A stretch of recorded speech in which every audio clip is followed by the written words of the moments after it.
नमस्ते मित्रांनो, कसे आहात? आय होप तुम्ही सगळे घरी आहात, सेफ आहात आणि सुरक्षित आहात. स्वतःचीही काळजी घ्या आणि सोबत आपल्या घरच्यांची आणि आजूबाजूच्या लोकांची काळजी घ्या. So let start with the subject book keeping and accountancy. मी सी ए भूषण कोतकर तुम्हाला त्या सब्जेक्टसाठी सर्वांचं स्वागत करतो. हा माझा मोबाईल नंबर आहे 9922951781 किंवा आपलं जे एनलायटन अकॅडमी हे जे चॅनल आहे त्याला तुम्ही लाईक करू शकता, शेअर करू शकता, सबस्क्राईब करू शकता.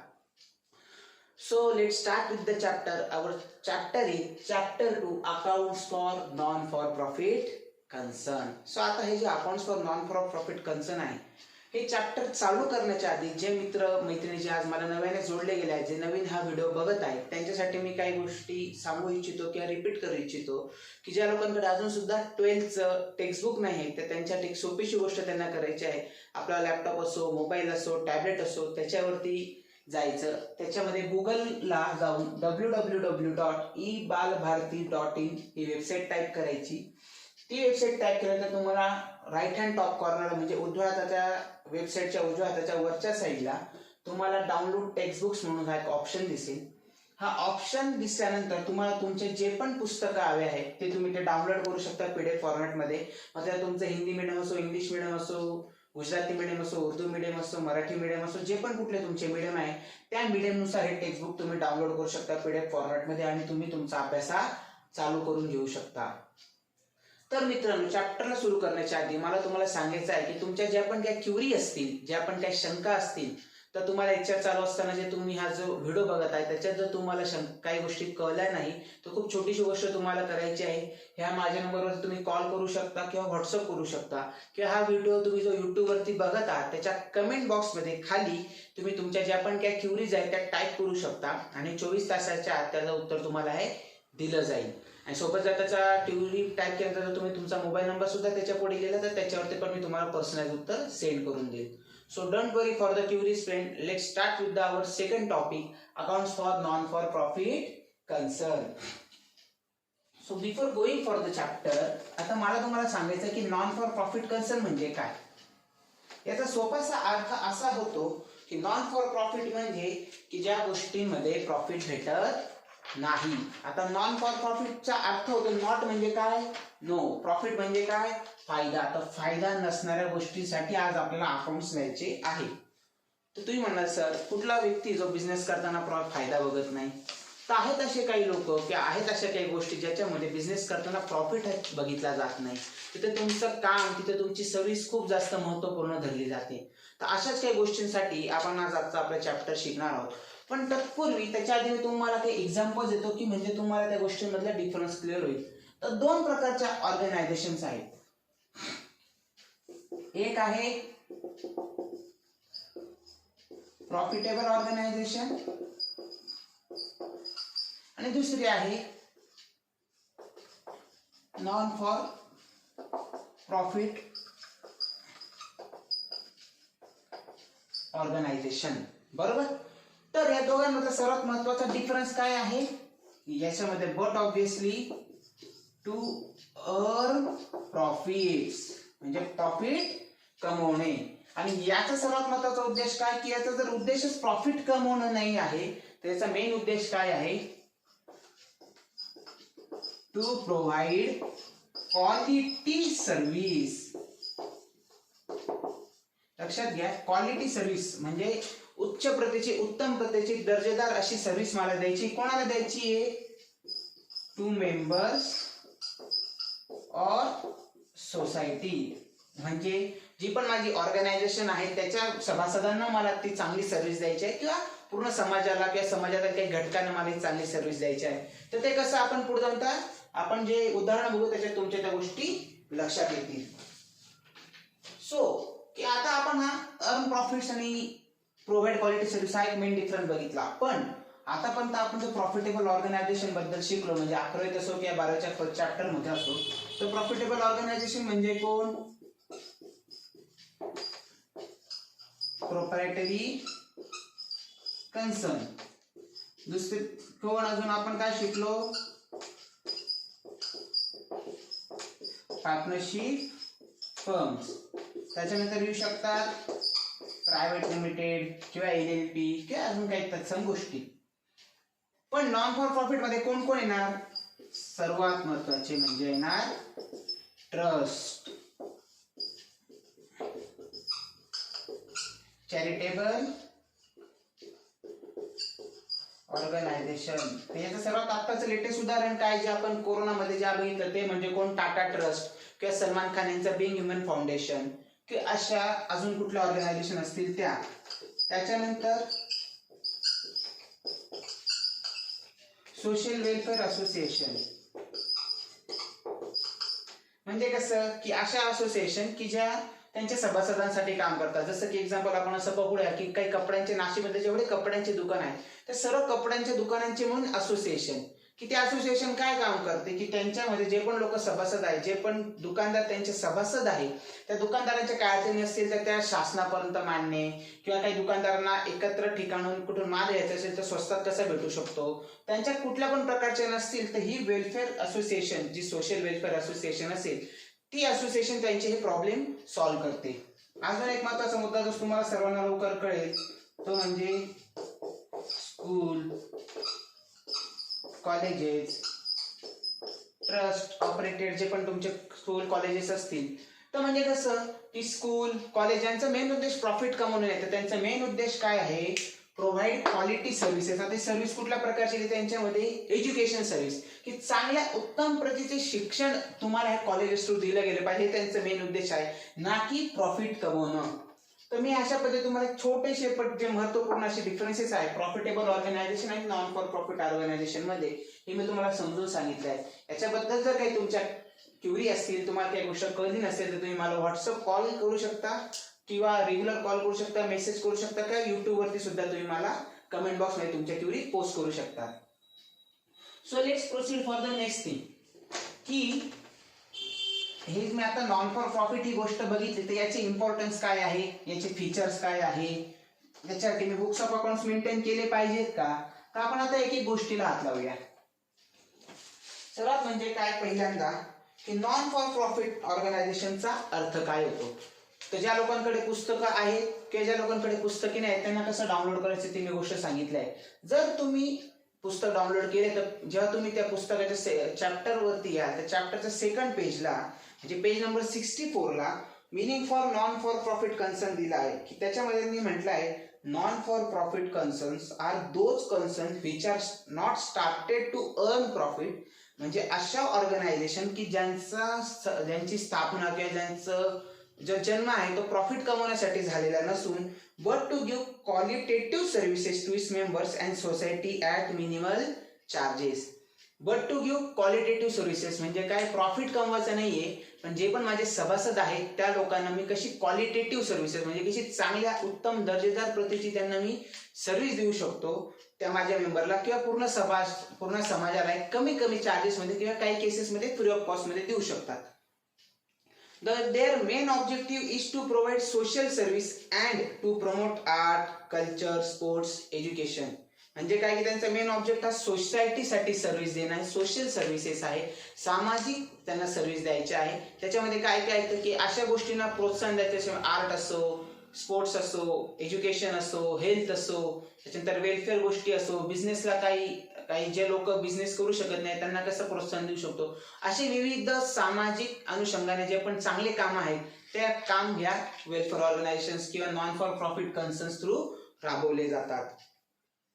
आता त्यांचं नेचर प्रॉफिटेबल ऑर्गनायझेशन पासून डिफरंट आहे. कसं मी तुम्हाला थोडक्यात आता सांगितलं असो तर आता मी तुम्हाला याचे फीचर्स एक्सप्लेन करतो की नॉन फॉर प्रॉफिटचे फीचर्स काय आहेत. त्याच्यात मी थोडंसं हे पुसून घेतो.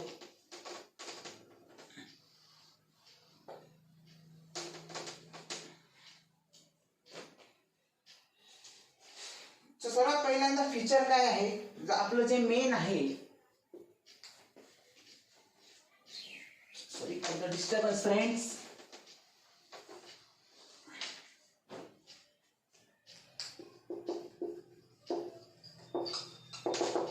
What are the features. First feature काय आहे,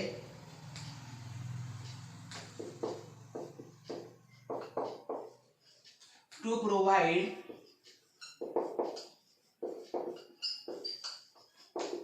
qualitative service to members and not earn profits. Already हा पॉईंट तुम्हाला एक्सप्लेन केला आहे की सभासदांना चांगली सर्व्हिस द्यायची आणि प्रॉफिट कमवणं हा त्यांचा मेन उद्देश नाही आहे. दुसरा मेन फीचर काय आहे की प्रमोशन करायचे असतात त्यांना. कशा गोष्टींच्या प्रमोशनसाठी त्या संस्था बनवल्या जातात, जसं की आर्ट आहे, कल्चर आहे, स्पोर्ट्स आहे, एज्युकेशन आहे, हेल्थ आहे, अशा व्हरायटी. म्हणजे कसं आर्ट म्हणजे जे चित्रकारांचे विविध प्रदर्शनं भरवले जातात किंवा सामाजिक गोष्टींच्या काही प्रदर्शनं भरवले जातात किंवा काही नाटकं घेतले जातात किंवा जे सामान्य किंवा गरीब किंवा मागासवर्गीय भागातून जे लोक आले त्यांच्यात जे टॅलेंट आहेत त्यांना प्रोत्साहन देण्यासाठी जे नवीन पद्धतीचे टॅलेंट शोध घेतले जातात किंवा सामाजिक किंवा गावाच्या लेवलवरती जाऊन किंवा शहरांच्या लेवलवरती जाऊन जे नाटकांच्या स्पर्धा घेतल्या जातात. तर अशा पद्धतीच्या गोष्टी किंवा स्पोर्ट्स झाले जे जिल्हास्तरीय असो, राज्यस्तरीय असो, गावांच्या स्तरावरती असो, ज्या विविध क्रिकेट टुर्नामेंट असो, फुटबॉल टुर्नामेंट असो, व्हॉलीबॉल टुर्नामेंट असो, अशा विविध प्रकारचे टुर्नामेंट त्याच्यात घेतल्या जातात. एज्युकेशन म्हणजे कसं जास्तीत जास्त लोकांपर्यंत शिक्षण प्रोव्हाइड करता येईल. शिक्षण म्हणजे नुसतं आपलं पुस्तकी शिक्षण नाही, तर विविध कसे कुठल्या प्रकारचे कोर्सेस मधून लोक त्यांचा रोजगार कमवू शकतात, असे विविध प्रकारचे त्याच्यामध्ये रोजगारीचे कॅम्प्स घेतले जातात. त्याच्यानंतर तुमचं शिवणकामचा कॅम्प असो किंवा त्याच्यानंतर तुमचा आपण काय म्हणू शकतो त्या गोष्टींना की तुमचं कॉम्प्युटर रिलेटेड काय एज्युकेशन असो, मग MSCIT कोर्स असो, अशा खूप साऱ्या संस्था जे असे कोर्सेस खूप कमी फीजमध्ये किंवा काही गोष्टी फ्री ऑफ कॉस्टमध्ये त्यांना हे प्रोव्हाइड करून दिले जातात. त्याच्यानंतर हेल्थ, जसे आपण आरोग्याचे विविध कॅम्प बघतो, जसे डोळे चेकिंगचे कॅम्प असो, हार्ट BP चेकिंगचे कॅम्प असो, किंवा खूप ठिकाणी तुमच्या लक्षात आलं असेल की शिर्डीचे साई संस्थान आहे की जिथे हार्टचे चेकअप फ्री ऑफ कॉस्ट होतो किंवा हार्टच्या ज्या सर्जरी होतात खूप कमी कॉस्टमध्ये केल्या जातात. तर याचं मेन उद्देश काय की सोसायटीला चांगल्या क्वालिटेटिव्ह सर्व्हिसेस या त्यांना कमी खर्चात किंवा काही केसेसमध्ये फ्री ऑफ कॉस्ट या प्रोव्हाइड करायच्या आहेत. तिसरा एक महत्वाचं फीचर तुम्हाला समजून घ्यायचं आहे की मेंबर्सला डिव्हिडंड हा भेटत नाही. नॉट एलिजिबल फॉर डिव्हिडंड, ती अलाउड नाही आहे. म्हणजे काय की तुम्ही तो वाक्य तिथे वाचला असेल तर the members of this concerns cannot got the dividend, it is prohibited. प्रोहिबिटेडचा अर्थ होतो की ते वर्ज्य आहे, की त्या गोष्टीला बंदी आहे, मनाई आहे. तर म्हणजे काय की जे एखादी ऑर्गनायझेशन आहे, आता एक्झाम्पल मी कपड्यांचं ऑर्गनायझेशन तर तुम्हाला एक एक्झाम्पल दिला. नाशिकमध्ये आपण असं पकडून जोडल्या की 1000 कपड्यांचे दुकान आहेत. आता 1000 कपड्यांचे दुकानांचे म्हणजे एक दुकान म्हणजे एक प्रकारचा एक मेंबर झाला. तर अशा ज्या असोसिएशनचे जे पण लोक मेंबर आहेत त्यांनी जे पण काही पैसे काढून ही संस्था उभी केलेली आहे, तर त्याच्या बदल्यात जर संस्थेने काही प्रॉफिट कमवला तर परत ह्या सभासदांना परत दिला जात नाही. डिव्हिडंडचा सोप्या भाषेत अर्थ काय होतो? लाभांश. जर मी एखाद्या ठिकाणी पैसा इन्व्हेस्ट केला, त्याच्यावरून जो मला प्रॉफिट भेटतो, त्याच्यावरून जे मला रिटर्न भेटतं, तो कुठल्या स्वरूपात भेटतो? लाभांश स्वरूपात भेटतो. पण मी ऑर्गनायझेशनची स्थापना ही काय प्रॉफिट कमवण्यासाठी केली होती का? तर नाही. तर जर मी प्रॉफिट कमवण्यासाठी ऑर्गनायझेशनची स्थापनाच केली नाही तर मला त्याच्या बदल्यात की लाभांश भेटेल का, काही फायदा भेटेल का? तर नाही. मला मॉनिटरी स्वरूपात कुठलाच फायदा भेटणार नाही. ज्या माझ्या अडचणी असतील त्या मला इथे त्याचं उत्तर दिलं जाईल. माझ्या ज्या पण काही पद्धतीचे मला काही सोल्युशन्स हवे असतील, काही सर्व्हिसेस हवे असतील तर त्या मला चांगल्या उत्तम दर्जाच्या त्या प्रोव्हाइड करण्यात येतील, पुरवण्यात येतील, परंतु तुम्हाला लाभांश दिला जाणार नाही. चौथा फीचर काय आहे की मॅनेजमेंट, म्हणजे जे पण अशी जी संस्था आहे, जसं मी आता एक्झाम्पल दिलं की नाशिकमध्ये साधारणपणे 10,000 दुकानदार आहेत, तर 10,000 लोक ते ऑर्गनायझेशन चालवणार का? हो तर नाही. But obvious. तर हे कोण चालवणार? तेही चालवणार बाय इलेक्टेड रिप्रेझेंटेटिव्ह. म्हणजे असे लोक की 10,000 मधून त्या लोकांना निवडून घेण्यात येतील. तर कशा पद्धतीने निवडण्यात येतील? Through election process. आता म्हणजे कसं, आता एक्झाम्पल माझे कपड्यांचं ऑर्गनायझेशन आहे, बरोबर. आपण त्याचंच उदाहरण कंटिन्यू करूया. तर माझे 10,000 सभासद आहे. 10,000 सभासदांमध्ये मला जर काही निवडक लोक निवडायचे असतील तर त्या लोकांना रिसर इलेक्शन लढवावं लागेल. इलेक्शनमध्ये त्यांना निवडून यावं लागेल आणि निवडून आल्यानंतरच त्या ह्या गोष्टींचं मॅनेजमेंट चालू शकतील. एखाद्या गोष्टीचं तुम्ही बघा मित्रांनो की जर मला 10,000 लोकांनी जर एखादी ऑर्गनायझेशन चालवायची म्हणजे त्याच्यातून काय आउटपुट येईल का? चांगल्या प्रतीची सर्व्हिस दिली जाईल का? माझा लोक सभासदांना किंवा सोसायटी लिमिटेडचा काही फायदा करून देऊ शकतो का? तर बिलकुल नाही, कारण की जेवढे जास्तीत जास्त लोक तेवढे जास्त मिसमॅनेजमेंट होऊ शकतो, काही मतभेद होऊ शकतात, त्याच्या कामांवरती परिणाम होऊ शकतो. तर ते सर्व टाळण्यासाठी काय डिसिजन घेतला जातो की जेवढे पण मेंबर्स आहेत त्याच्यातून काही लोक इलेक्शनसाठी उभे राहतील आणि त्यांच्यातून जे लोक निवडून येतील त्यांच्यातून पॅनल बनेल आणि ते पॅनल बनल्यानंतर ते पॅनल हे सभासदांसाठी त्या लोकांसाठी जास्तीत जास्त चांगलं काम करण्याचा प्रयत्न करेल. पुढचं फीचर काय की याच्यामध्ये आपल्याला receipts and payment account, income and expenditure account आणि बॅलन्स शीट हे बनवावं लागतं. तर हे जे फीचर मी तुम्हाला पुढच्या डिस्टिंग्विश मध्ये एक्सप्लेन करतो. तर एवढंच फक्त लक्षात आलं की तुम्हाला receipts and payments account, income and expenditure account आणि बॅलन्स शीट हे प्रिपेअर करावं लागतं. आणि सर्वात शेवटचा मुद्दा आहे तो म्हणजे कॅपिटल फंड. तो पण मी तुम्हाला पुढच्या एक्सप्लेन करतो की कॅपिटल फंड म्हणजे काय. सोप्या भाषेत जर सांगायचं म्हटलं मित्रांनो की जे आपण आता पार्टनरशिप अकाउंट बघितले किंवा प्रोप्रायटरीचे फायनल अकाउंट बघितले, तर तुमच्या बॅलन्स शीटच्या लेफ्ट हँड साईडला सर्वात पहिला ऑप्शन काय होता, लायबिलिटीज मध्ये कॅपिटल अकाउंट. कॅपिटल अकाउंटचा अर्थ काय होतो की जो बिझनेसमॅनने पैशामध्ये पार्टनर्सने असो किंवा प्रोप्रायटरने असो, जो बिझनेसमध्ये त्यांनी त्यांचा पैसा इन्व्हेस्ट केलेला आहे त्याला आपण कॅपिटल म्हणतो. आणि जे आपण लायबिलिटीचा फर्स्ट आयटम किंवा बॅलन्स शीटच्या लेफ्ट साईडला लायबिलिटीज मध्ये फर्स्ट आयटम म्हणून आपण कॅपिटल लिहितो. तर तशाच पद्धतीने नॉन फॉर प्रॉफिट कन्सर्नचा हा जे इन्व्हेस्टमेंट आहे तर ही इन्व्हेस्टमेंट प्रॉफिट करण्यासाठी आहे का, तर नाही. मग त्या केसमध्ये ते इन्व्हेस्टमेंट नसून ते एक प्रकारचं कॉन्ट्रीब्युशन आहे. आणि कॉन्ट्रीब्युशन आहे ज्या लोक सभासदांकडून ते कॉन्ट्रीब्युशन घेतलं आहे म्हणून त्याचे कॅपिटल जमा झाले, त्याला कॅपिटल फंड म्हटलं जातं. तर कशा पद्धतीने मी तुम्हाला आता पुढच्या याच्यात एक्सप्लेन करतो.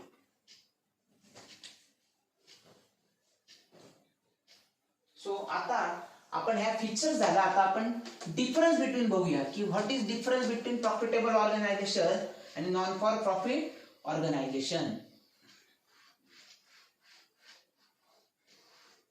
सर्वात महत्वाचा मी डिफरन्स तुम्हाला सांगितला. सर्वात पहिला डिफरन्स काय शोधला आपण मित्रांनो की प्रॉफिटेबल ऑर्गनायझेशन. सर्वात पहिला डिफरन्स काय की ते profitable organisations are main to earn profit, म्हणजे त्यांचा मेन उद्देश हा प्रॉफिट कमवणं आहे. आणि नॉन फॉर प्रॉफिट कन्सर्नचा मेन उद्देश काय आहे, तो प्रॉफिट कमवणं असून जास्तीत जास्त चांगली क्वालिटीची सर्व्हिस त्यांच्या सभासदांना देण्यात येईल किंवा सोसायटीला खूप कमीत कमी खर्चामध्ये किंवा काही केसेसमध्ये फ्री ऑफ कॉस्ट देण्यात येईल.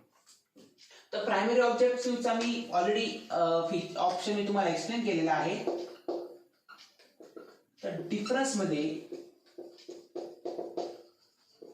प्रॉफिटेबल ऑर्गनायझेशन आणि नॉन फॉर प्रॉफिट ऑर्गनायझेशन. सर्वात पहिला मुद्दा मी ऑलरेडी एक्सप्लेन केला आहे. Earn profit not to earn profit but to, लक्षात राहू द्यायचं आहे की प्रोव्हाइड क्वालिटेटिव्ह सर्व्हिस कोणाला, त्यांच्या सभासदांना किंवा सोसायटीसाठी. दुसरा महत्वाचा मुद्दा की प्रॉफिटेबल ऑर्गनायझेशन मध्ये आपण जे फायनल अकाउंट बघितलं त्याच्यात आपण कशावरून फायनल अकाउंट बनवायचो, तर ट्रायल बॅलन्स वरून. ट्रायल बॅलन्स वरून आपण trading and profit and loss account आणि बॅलन्स शीट बनवायचं. तर ह्या केस मध्ये ट्रायल बॅलन्स न बनवता तिथे बनवलं जातं रिसिप्ट्स अँड पेमेंट्स अकाउंट. लक्षात घ्या ट्रायल बॅलन्सच्या ऐवजी, लक्षात घ्या ट्रायल बॅलन्सच्या ऐवजी किंवा फॉर त्याची replacement receipts and payments account आहे. तर कसे बनवायचे आपण ते पुढे शिकणार आहोत. ट्रायल बॅलन्स पासून आपण काय बनवायचो, trading and profit and loss account.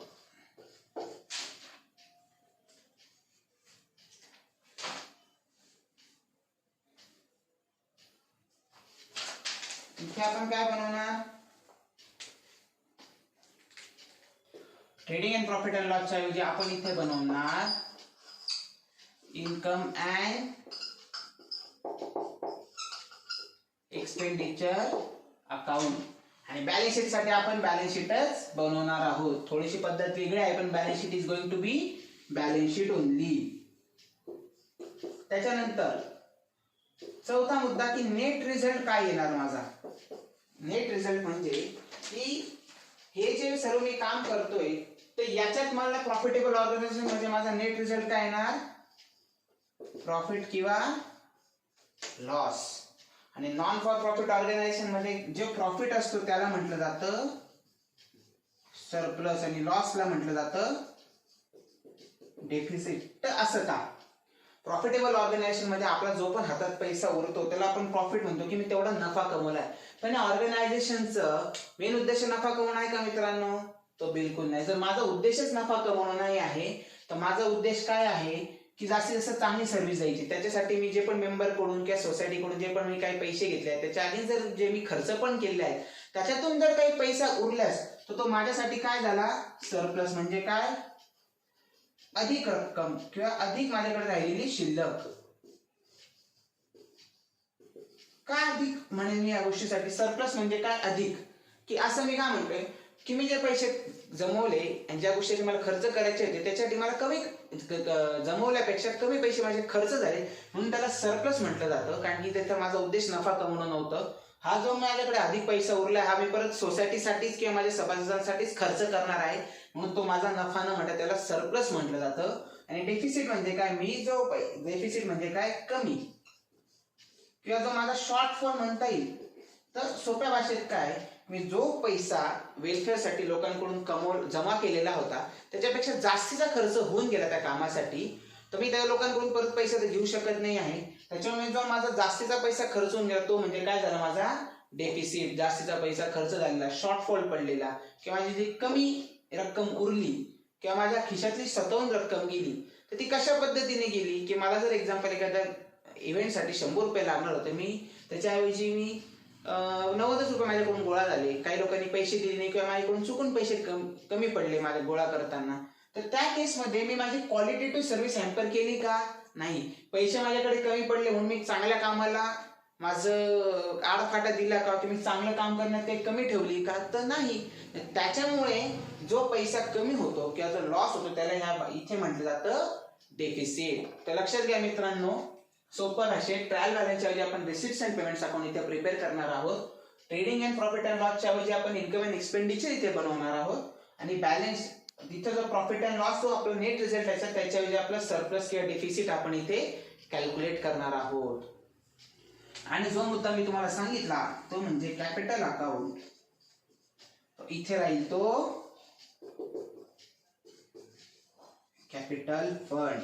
तर कशा पद्धतीने मित्रांनो की प्रॉफिट अँड लॉस अकाउंट बनवल्यानंतर आपण जो प्रॉफिट किंवा लॉस याचा तो आपण कशाला ट्रान्सफर करायचो, कॅपिटल अकाउंटला. त्याचा उद्देश काय होता की मी जो पैसा माझ्या जो प्रोप्रायटर असो किंवा पार्टनर्स असो ज्या लोकांनी तो बिझनेससाठी पैसा लावलाय त्याच्याबद्दल त्यांना किती रिटर्न भेटले त्याबद्दल त्यांच्या कॅपिटल अकाउंटला ट्रान्सफर करून द्यायचं. म्हणजे त्याच्यामध्ये त्यांचं किती नेटवर्थ उरली हे आपल्याला लक्षात द्यायचं. पण नॉन फॉर प्रॉफिट ऑर्गनायझेशन मध्ये आपले सरप्लस किंवा डेफिसिट आहे, बरोबर. माझ्याकडे जो अधिक रक्कम उरली किंवा जो कमी रक्कम म्हणजे काही खिशातून जास्तीची रक्कम माझ्याकडून खर्च होऊन गेली तर त्या केसमध्ये माझा उद्देश प्रॉफिट कमवणं नाहीये तर माझा उद्देश क्वालिटी सर्व्हिसेस देणं. त्याच्यामुळे माझा सरप्लस किंवा डेफिसिट आहे, बरोबर.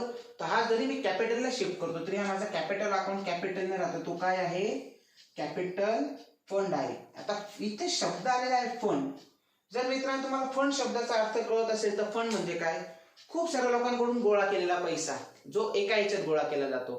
म्हणजे एखादी आपण असं समजा आपण एखाद्या ठिकाणी जर आपण एखादी प्रोग्राम घेतला किंवा आपण एक सोप्या भाषेत तुमच्या आजूबाजूला तुम्हाला कायम दिसत ते म्हणजे साई भंडारा किंवा तुम्हाला एखादी गणपतीचा उत्सव करायचा तर त्यासाठी आपण काय करतो, एखादी व्यक्ती स्वतःहून खर्च करतो का, तर नाही. तर ज्या जवळपासचे जे मंडळ असतात त्या एरियामधले ते वर्गणी गोळा करतात आणि वर्गणी गोळा केल्यानंतर ते तो इव्हेंट घडवतात, बरोबर. ते वर्गणी म्हणजे काय, त्यांचं कॅपिटल आहे का हो, त्यांनी बिझनेस चालू केलाय का तो, तर नाही. ती जी वर्गणी गोळा केली ते म्हणजे काय, गोष्टी चालू करण्यासाठी सर्व लोकांकडून जमा केलेला पैसा. त्याच्यातून मला तो जो पैसा खर्च करायचा आहे तर तो जो पैसा गोळा करतात त्याला सोप्या भाषेत म्हणतात कॅपिटल फंड, बरोबर. तर फंडचा अर्थ काय, गोळा केलेली रक्कम, ते पण एकाकडून नाही तर खूप साऱ्या लोकांकडून गोळा केलेली रक्कमला आपण फंड म्हणतो. एकट्या किंवा 2 लोकांकडून आपण जी रक्कम गोळा करतो त्याला म्हणतात कॅपिटल. पण इथे खूप साऱ्या लोकांकडून गोळा होते म्हणून त्याला म्हटलं जातं कॅपिटल फंड. तर अशा पद्धतीने आपण हा डिफरन्स बिटवीन प्रॉफिटेबल ऑर्गनायझेशन आणि नॉन फॉर प्रॉफिट ऑर्गनायझेशनचा आपण बघितला आहे. आय होप मित्रांनो, मी अशी अपेक्षा करतो की तुम्हाला आतापर्यंत जे पण मी एक्सप्लेन केलं आहे ते तुम्हाला कळलेलं आहे. जर तुम्हाला कळलं नसेल तर तुम्ही मला व्हॉट्सअप करू शकता, कॉल करू शकता, मेसेज करू शकता किंवा युट्यूबच्या कमेंट बॉक्समध्ये तुमच्या क्युरी लिहू शकता. विदिन 24 आवर्स तुमचे जे पण काही क्युरीज आहेत, तुमच्या ज्या पण काही शंका आहेत त्याचं उत्तर द्यावे तुम्हाला हे दिलं जाईल. So let's go to the new topic की नॉन फॉर प्रॉफिट ऑर्गनायझेशन मध्ये आपल्याला बुक्स ऑफ अकाउंट मेंटेन करायची गरज काय आहे. आता तुम्हाला असा प्रश्न पडला असेल मित्रांनो की सर तुम्ही म्हणताय की माझं नॉन फॉर प्रॉफिट ऑर्गनायझेशन आहे, इथे मला पैसे कमवणं माझं उद्दिष्ट नाही, मला सर्व्हिस प्रोव्हाइड करायची आहे, सर त्या केसमध्ये मी बुक्स ऑफ अकाउंट मेंटेन काय करायची गरज आहे, मला गरज आहे का सर? म्हणजे जर सोसायटीसाठी माझ्या सभासदांसाठीच काम करतो आहे तर मी कशाला एवढं बुक्स ऑफ अकाउंट मेंटेन करायचे, जर्नल एंट्री पास करायचा, लेजर प्रिपेअर करायचे, मग ट्रायल बॅलन्स प्रिपेअर करायचा. ह्या केसमध्ये आपण रिसिप्ट अँड पेमेंट्स आपण बनवणार आहोत, त्याच्यानंतर इन्कम अँड एक्सपेंडिचर आपण बनवणार आहोत. तर एवढं सगळं करायची सर मला काही गरज आहेत का? तर येस मित्रांनो, काय गरज आहे मला या सगळ्या गोष्टी करण्याची तर मी तुम्हाला आता एक्सप्लेन करणार आहे की आपला पुढचा टॉपिक आहे need for maintaining books of account for non for profit concern. जरी मी सोसायटीसाठी काम करत आहे, मी त्या गोष्टींसाठी पैसा गोळा करत आहे, पण याच्यात आपण महत्वाची गोष्ट काय करतो आहोत, पैसा गोळा करतो आहोत. जर पैसा गोळा करत आहोत तर त्याचा हिशोब ठेवणं फार गरजेचं आहे. त्याच्यासाठी मला काय काय गोष्टींचे इम्पॉर्टन्स आहे.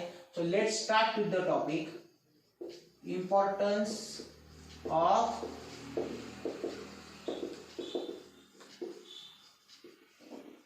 Maintaining books of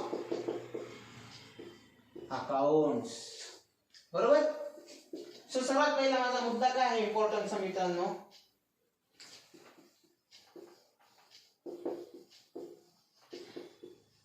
proper control over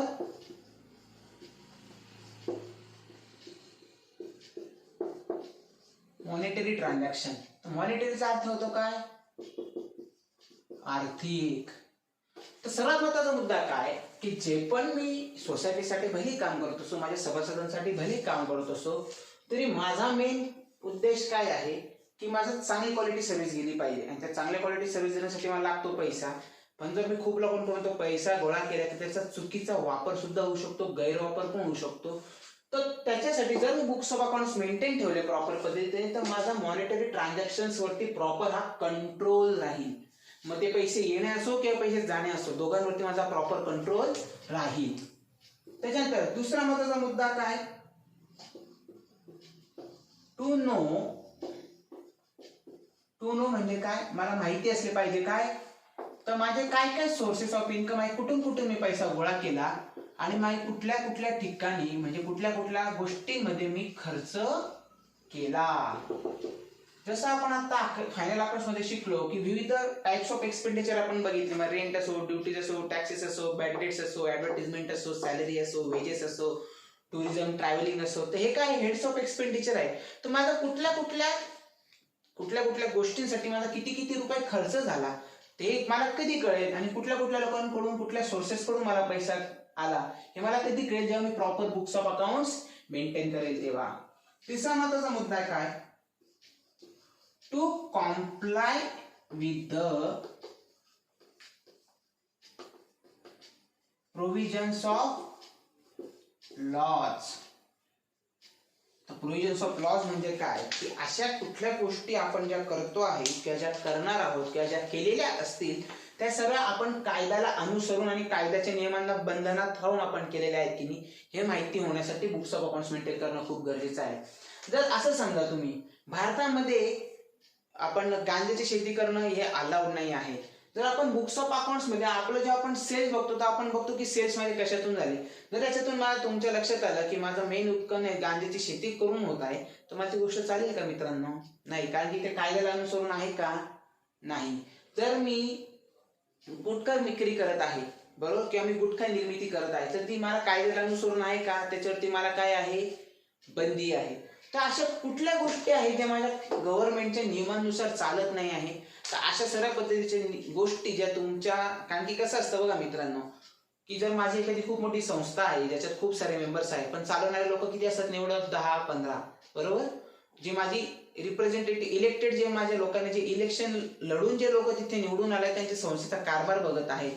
त्या लोकांनी त्यांच्या पदाचा जर गैरवापर केला आणि चुकीच्या गोष्टी त्यांनी त्यांच्या स्वतःच्या फायद्यासाठी केल्या, पण कोणाच्या छताखाली ते करत आहे, तर संस्थेच्या छताखाली करत आहे, तर त्या केसमध्ये त्यांनी गव्हर्नमेंटचे नियमच पाळले नाही, सॉरी फॉर दिस, जर त्यांनी गव्हर्नमेंटचे नियमच पाळले नाही, तर मग त्या सर्व गोष्टीचा त्या संस्थेचा काही फायदा आहे का मित्रांनो? ज्या पर्पजसाठी, ज्या उद्देशासाठी ती संस्था बनवली गेली, तो उद्देशच सफल होत नसेल, तर त्या संस्थेचा काही फायदा आहे का?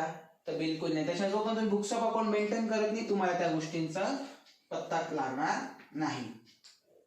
त्याच्यानंतर सर्वात महत्वाचं म्हणजे to know the surplus or deficit during the year. जे पण माझं आर्थिक वर्ष आहे त्याच्यामध्ये मी पैसे कमवले, अधिक पद्धतीने पैसे माझ्याकडे साठा राहिला, की कमी पैशांचा माझ्याकडे साठा उरला, जो माझी गंगाजळी जी शिल्लक आहे ती माझ्याकडे जास्त प्रमाणात आहे, की मला खिशातून पैसे घालायला लागले, हे जोपर्यंत बुक्स ऑफ अकाउंट्स मधून मला बनवत नाही, मी बुक्स ऑफ अकाउंट्स प्रिपेअर करत नाही, तोपर्यंत मला गोष्टी कळणार नाही. पाचवा मुद्दा आहे to know net worth of organisation. म्हणजे काय मित्रांनो?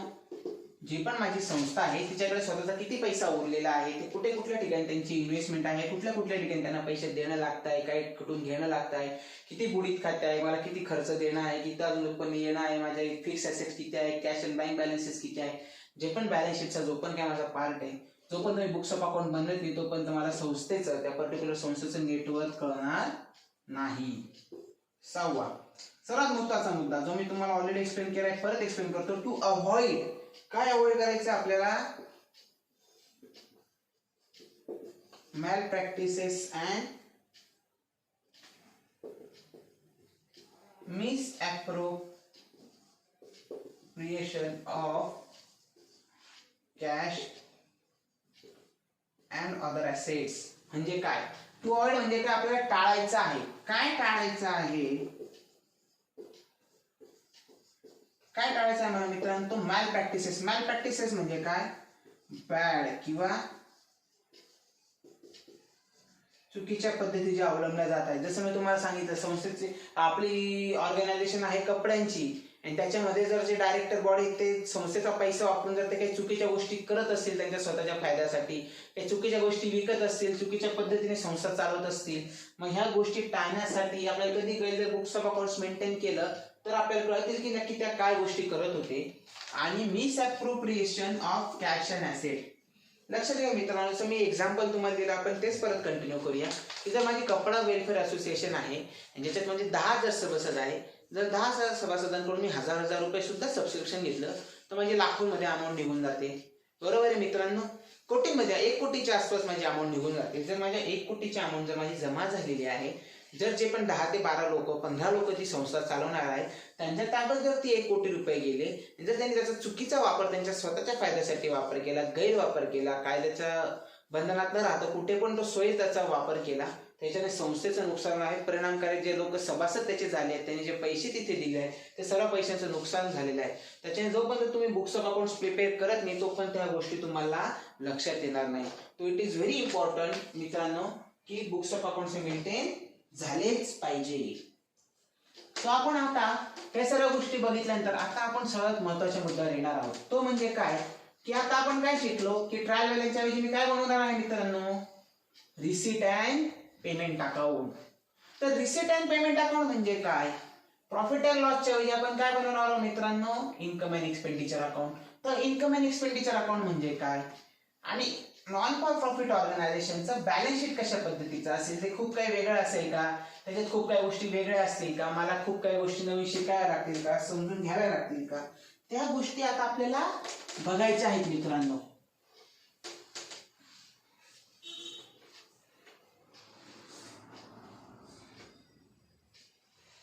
So let's start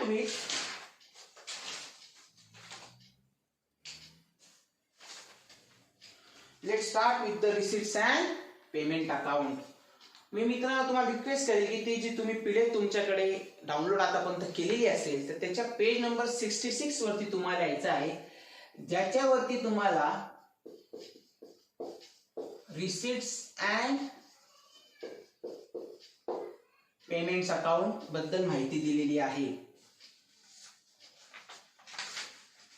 तर आपण त्याच्यात थोडीशी थिअरी पहिल्यांदा समजून घ्या मित्रांनो, बरोबर. So I hope you all are with me. काही क्युरी असतील तर मी त्याचं तुम्हाला सांगितलं आहे, मला कॉल करा, व्हॉट्सअप करा, मेसेज करा, युट्यूबच्या कमेंट बॉक्समध्ये तुमच्या क्युरीज लिहा. तर तुम्हाला मी लवकरात लवकर म्हणजे विदिन 24 आवर्स मी तुम्हाला मी सॉल्व्ह करून देईन. तर आपण late start with the meaning of receipts and payments account. तर मी थोडं थिअरी तुमच्यासाठी वाचत आहे की रिसिट्स अँड पेमेंट अकाउंट म्हणजे काय. जर आपण फर्स्ट वाक्य वाचलं की day to day transaction of a non for profit concern are recorded in cash book and then are posted in ledger account. लक्षात घ्या मित्रांनो महत्वाचं की रिसिट्स अँड पेमेंट्स अकाउंट मध्ये जे पण आपले रेग्युलर ट्रान्झॅक्शन होते ते कशात रेकॉर्ड करतात, ते कॅश बुक मध्ये. आणि आपण रेग्युलर कशात रेकॉर्ड करायचो, जर्नल मध्ये. जर्नल मध्ये म्हणजे कशा पद्धतीने मित्रांनो आपण डबल एंट्री पद्धतीने रेकॉर्ड करायचो. ह्या केस मध्ये ते कॅश बुक मध्ये रेकॉर्ड करतात. आता डबल एंट्री काय सिंगल एंट्री आपण पुढे समजून घेणार आहोत. पण सर्वात महत्त्वाचं मुद्दा तुम्हाला लक्षात घ्यायचा की इथलं डे टू डे ट्रान्झॅक्शन ते कॅश बुक मध्ये रेकॉर्ड करतात. कॅश बुक म्हणजे cash book with bank column. आणि त्याच्यानंतर ते कुठे पोस्ट करतात, then go to the ledger. त्याच्यानंतर ते काय करतात, then they are posted to ledger account. आणि जेव्हा at the end of the financial period the cash book and ledger accounts are balance and from this balances receipts and payments account is prepared. जे आतापर्यंत आपण शिकलो होतो की आपण regular profitable organisation मध्ये जर्नल एंट्री रेकॉर्ड करायचो, ती लेजरला पोस्ट करायचो. त्याच्यानंतर लेजर सर्वात शेवटी वर्षाच्या आर्थिक वर्षाच्या शेवटी आपण लेजर बॅलन्स करायचो. जे पण बॅलन्सेस उरले ते आपण ट्रायल बॅलन्सला पोस्ट करायचो. त्याच्यावर आपण फायनल अकाउंट्स प्रिपेअर करायचो. तर ह्या केसमध्ये जे पण रेग्युलर ट्रान्झॅक्शन आहे ते कॅश बुक मध्ये रेकॉर्ड केले जातील. त्याच्यानंतर ते लेजरला पोस्ट केले जातील. लेजरवरून तुमचं लेजर बॅलन्स केल्यानंतर त्या ट्रायल बॅलन्सला पोस्ट करायच्या ऐवजी किंवा ट्रायल बॅलन्स बनवण्याच्या ऐवजी आपण तिथे रिसिट्स अँड पेमेंट अकाउंट बनवणार आणि त्याच्यानंतर आपण पुढचे फायनान्शियल स्टेटमेंट हे प्रिपेअर करणार. तर रिसिट अँड पेमेंट अकाउंट कुठलं अकाउंट येईल मित्रांनो, काय वाटतं तुम्हाला, नॉमिनल येईल, रिअल येईल का पर्सनल येईल? तर it is a real account. का रिअल अकाउंट आहे, कारण की ते सर्व ट्रान्झॅक्शन कशात रेकॉर्ड करता, कॅश बुक मध्ये. रिअल अकाउंटचा आपला नियम काय आहे मित्रांनो, debit what comes in, credit what goes out. तर नॉन फॉर प्रॉफिट मध्ये जसं ते कॅश रेकॉर्ड करता, माझ्याकडे पैसे आले तर ते मी डेबिटला, पैसे गेले तर मी क्रेडिटला लिहिणार, बँकेत जमा झाले तर मी डेबिटला, तिथून जर माझ्या बँकेतून पैसे खर्च झाले तर मी क्रेडिटला लिहिणार. तर अशा पद्धतीने सोप्या पद्धतीने ते काम करतात मित्रांनो. लक्षात घ्या, रिसिट्स अँड पेमेंट अकाउंट मध्ये क्रेडिट ट्रान्झॅक्शन रेकॉर्ड केले जात नाही. Credit transaction are not recorded in receipts and payment account. लक्षात घ्या, जेवढे पण आपले क्रेडिट ट्रान्झॅक्शन्स आहेत जे संस्थेसाठी झाले ते रिसिट्स अँड पेमेंट्स मध्ये रेकॉर्ड केले जात नाही. रिसिट्स अँड पेमेंट म्हणजे याचा अर्थ काय झाला, it is nothing but a summary of all cash and bank transaction, all cash and bank transaction. आणि त्याच्यामध्ये आपण काय करतो, रिसिट आपण कशामध्ये शो करतो, रिसिट आपण शो करतो डेबिट साइडला आणि आपण पेमेंट शो करतो क्रेडिट साइडला. का क्रेडिट साइडला डेबिट साइडला, कारण because it is a real account. Debit what comes in, credit what goes out. तर आपल्याला मित्रांनो त्याच्यातून आपल्याला आता त्याचा फॉर्मॅट बघायचा आहे की रिसिट्स अँड पेमेंट्स अकाउंटचा फॉर्मॅट काय आहे. जी मधली थिअरी पोर्शन आहे तुम्हाला आता मी फॉर्मॅट एक्सप्लेन करता करता तुमच्या लक्षात येऊन जाईल मित्रांनो.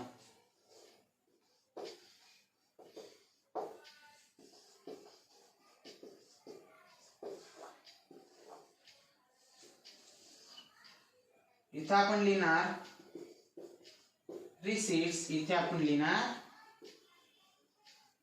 पेमेंट्स. फायनान्स आपण काय लिहायचं मित्रांनो, इथे पर्टिक्युलर्स, बरोबर. इथे आता ते शब्द रिप्लेस झाले रिसिट्स आणि इथे आले आपले payments. Okay, this is our debit side, this is our credit side. So सर्वात पहिल्यांदा रिसिट्स काय आहे आपल्या, रिसिट्स मध्ये रेव्हेन्यू इन नेचर असो किंवा कॅपिटल इन नेचर असतो. तर रेव्हेन्यू म्हणजे काय मित्रांनो, रेव्हेन्यूचा मी तुम्हाला 11वीत समजवलं होतं, सर्वांना माहिती असेल किंवा नसेल माहिती तरी परत एकदा एक्सप्लेन करतो. रेव्हेन्यू म्हणजे काय, एखादी जी पण रिसिप्ट जिचा इफेक्ट फक्त फॉर दॅट फायनान्शियल इयर आहे. कॅपिटल म्हणजे काय की ज्याचा इम्पॅक्ट मोर दॅन 3 किंवा 5 इयर्स साठी आहे. म्हणजे जसं की मी माझ्या संस्थेसाठी एक वन टाइम मोठं डोनेशन दिलं की ज्याच्यातून माझी जी संस्था आहे ती जास्तीत जास्त लोकांना मदत दरवर्षी प्रोव्हाइड करेल. म्हणजे आपण असं समजूया की एखादी माझं स्कूल आहे किंवा कॉलेज आहे जिथं मी काही माझ्या आजी आजोबांच्या प्रीत्यर्थ एखादी मी देणगी दिली आणि त्या देणगीचा माझा उद्देश काय आहे की जी पण मी देणगी दिली त्याच्यातून दरवर्षी जो पण जेवढी मोठी देणगी दिली त्याची तुम्ही त्या शाळेने, त्या ट्रस्टने, त्या कॉलेजने एफडी करायची. दरवर्षी त्याच्यातून जे व्याज येईल त्याच्यातून जे पण बक्षीस पात्र विद्यार्थी त्यांना दरवर्षी बक्षीस द्यायचं. ते कुठल्या पद्धतीची रिसर्च झाली मित्रांनो की कॅपिटल म्हणजे काय, मी वन टाइम पैसा दिला पण जो मी पैसा देणगी स्वरूपात दिला त्याच्यावरून जे उत्पन्न येईल त्या उत्पन्नावरून मला दरवर्षी काय द्यायचं आहे, बक्षीस द्यायचे आहे. ते काय झाली माझी कॅपिटल रिसीट, ज्याचा माझा मोर दॅन 3 किंवा 5 इयर्स साठी माझा फायदा होणार आहे. आणि रेव्हेन्यू रिसीट म्हणजे काय की त्या फक्त पर्टिक्युलर वर्षासाठी. म्हणजे एक्झाम्पल असं आपण समजूया की माझे एखादी ऑर्गनायझेशन आहे त्याचा माझा फक्त वार्षिक सभासद फी भरायची आहे. म्हणजे असं समजा मित्रांनो तुम्ही लायब्ररी लावता तर त्या लायब्ररीची फी तुम्ही एकदम 5 वर्षांसाठी भरता का, नाही तर तुम्ही काय करता 3 महिन्यासाठी, 6 महिन्यासाठी किंवा 1 वर्षभरासाठी तुम्ही तुमच्या अभ्यासिकेचा पैसे भरतात. तर हे पैसे भरतात ते कुठल्या पद्धतीचे पैसे झाले, रेव्हेन्यू स्वरूपाचे. काय की त्याचा फायदा मला फक्त तेवढा पर्टिक्युलर आर्थिक वर्षासाठीच होणार आहे. तर अशा ज्या पण माझे रिसीट असतील ज्याचा फायदा त्या आर्थिक वर्षासाठी होणार आहे फक्त, दॅट इज कॉल्ड रेव्हेन्यू. आणि जे माझा एकापेक्षा जास्त म्हणजे 3 किंवा 5 वर्षापर्यंत किंवा त्याच्यापेक्षा जास्त त्याचा फायदा होणार आहे तर त्या माझ्या कॅपिटल रिसीट झाल्या. त्याच्यात काय काय आलं मग माझ्या प्रिव्हियस इयर रिसीट झाल्या, करंट इयर रिसीट झाल्या, नेक्स्ट इयर रिसीट झाल्या. म्हणजे कशा पद्धतीने मित्रांनो मी तुम्हाला छोटस एक्झाम्पल देतो क्लासच्या फीचं, तुम्हाला समजण्यासाठी एक्झाम्पल आहे की एक्झाम्पल तुम्ही 11वी 12वी आणि सीएच्या फर्स्ट एक्झाम साठी क्लासेस लावले, बरोबर. 11वीची फी 4000 रुपये, 12वीची फी 4000 रुपये आणि सीएची क्लासची फी म्हणजे 10000 रुपये झाली. टोटल माझी फीज किती झाली मित्रांनो, 4 + 4 + 10 किती झाली मित्रांनो, 18000 माझी फीज झाली. ही जे 18000 फी त्याचे 4000 11वी, 4000 12वी, 10000 सीए साठी. जर तुम्ही 11वीच्या सुरुवातीलाच पूर्ण 18000 जमा करून दिले तर त्या आर्थिक वर्षासाठी म्हणजे फक्त 11वी साठी किती रुपये आहे, 4000.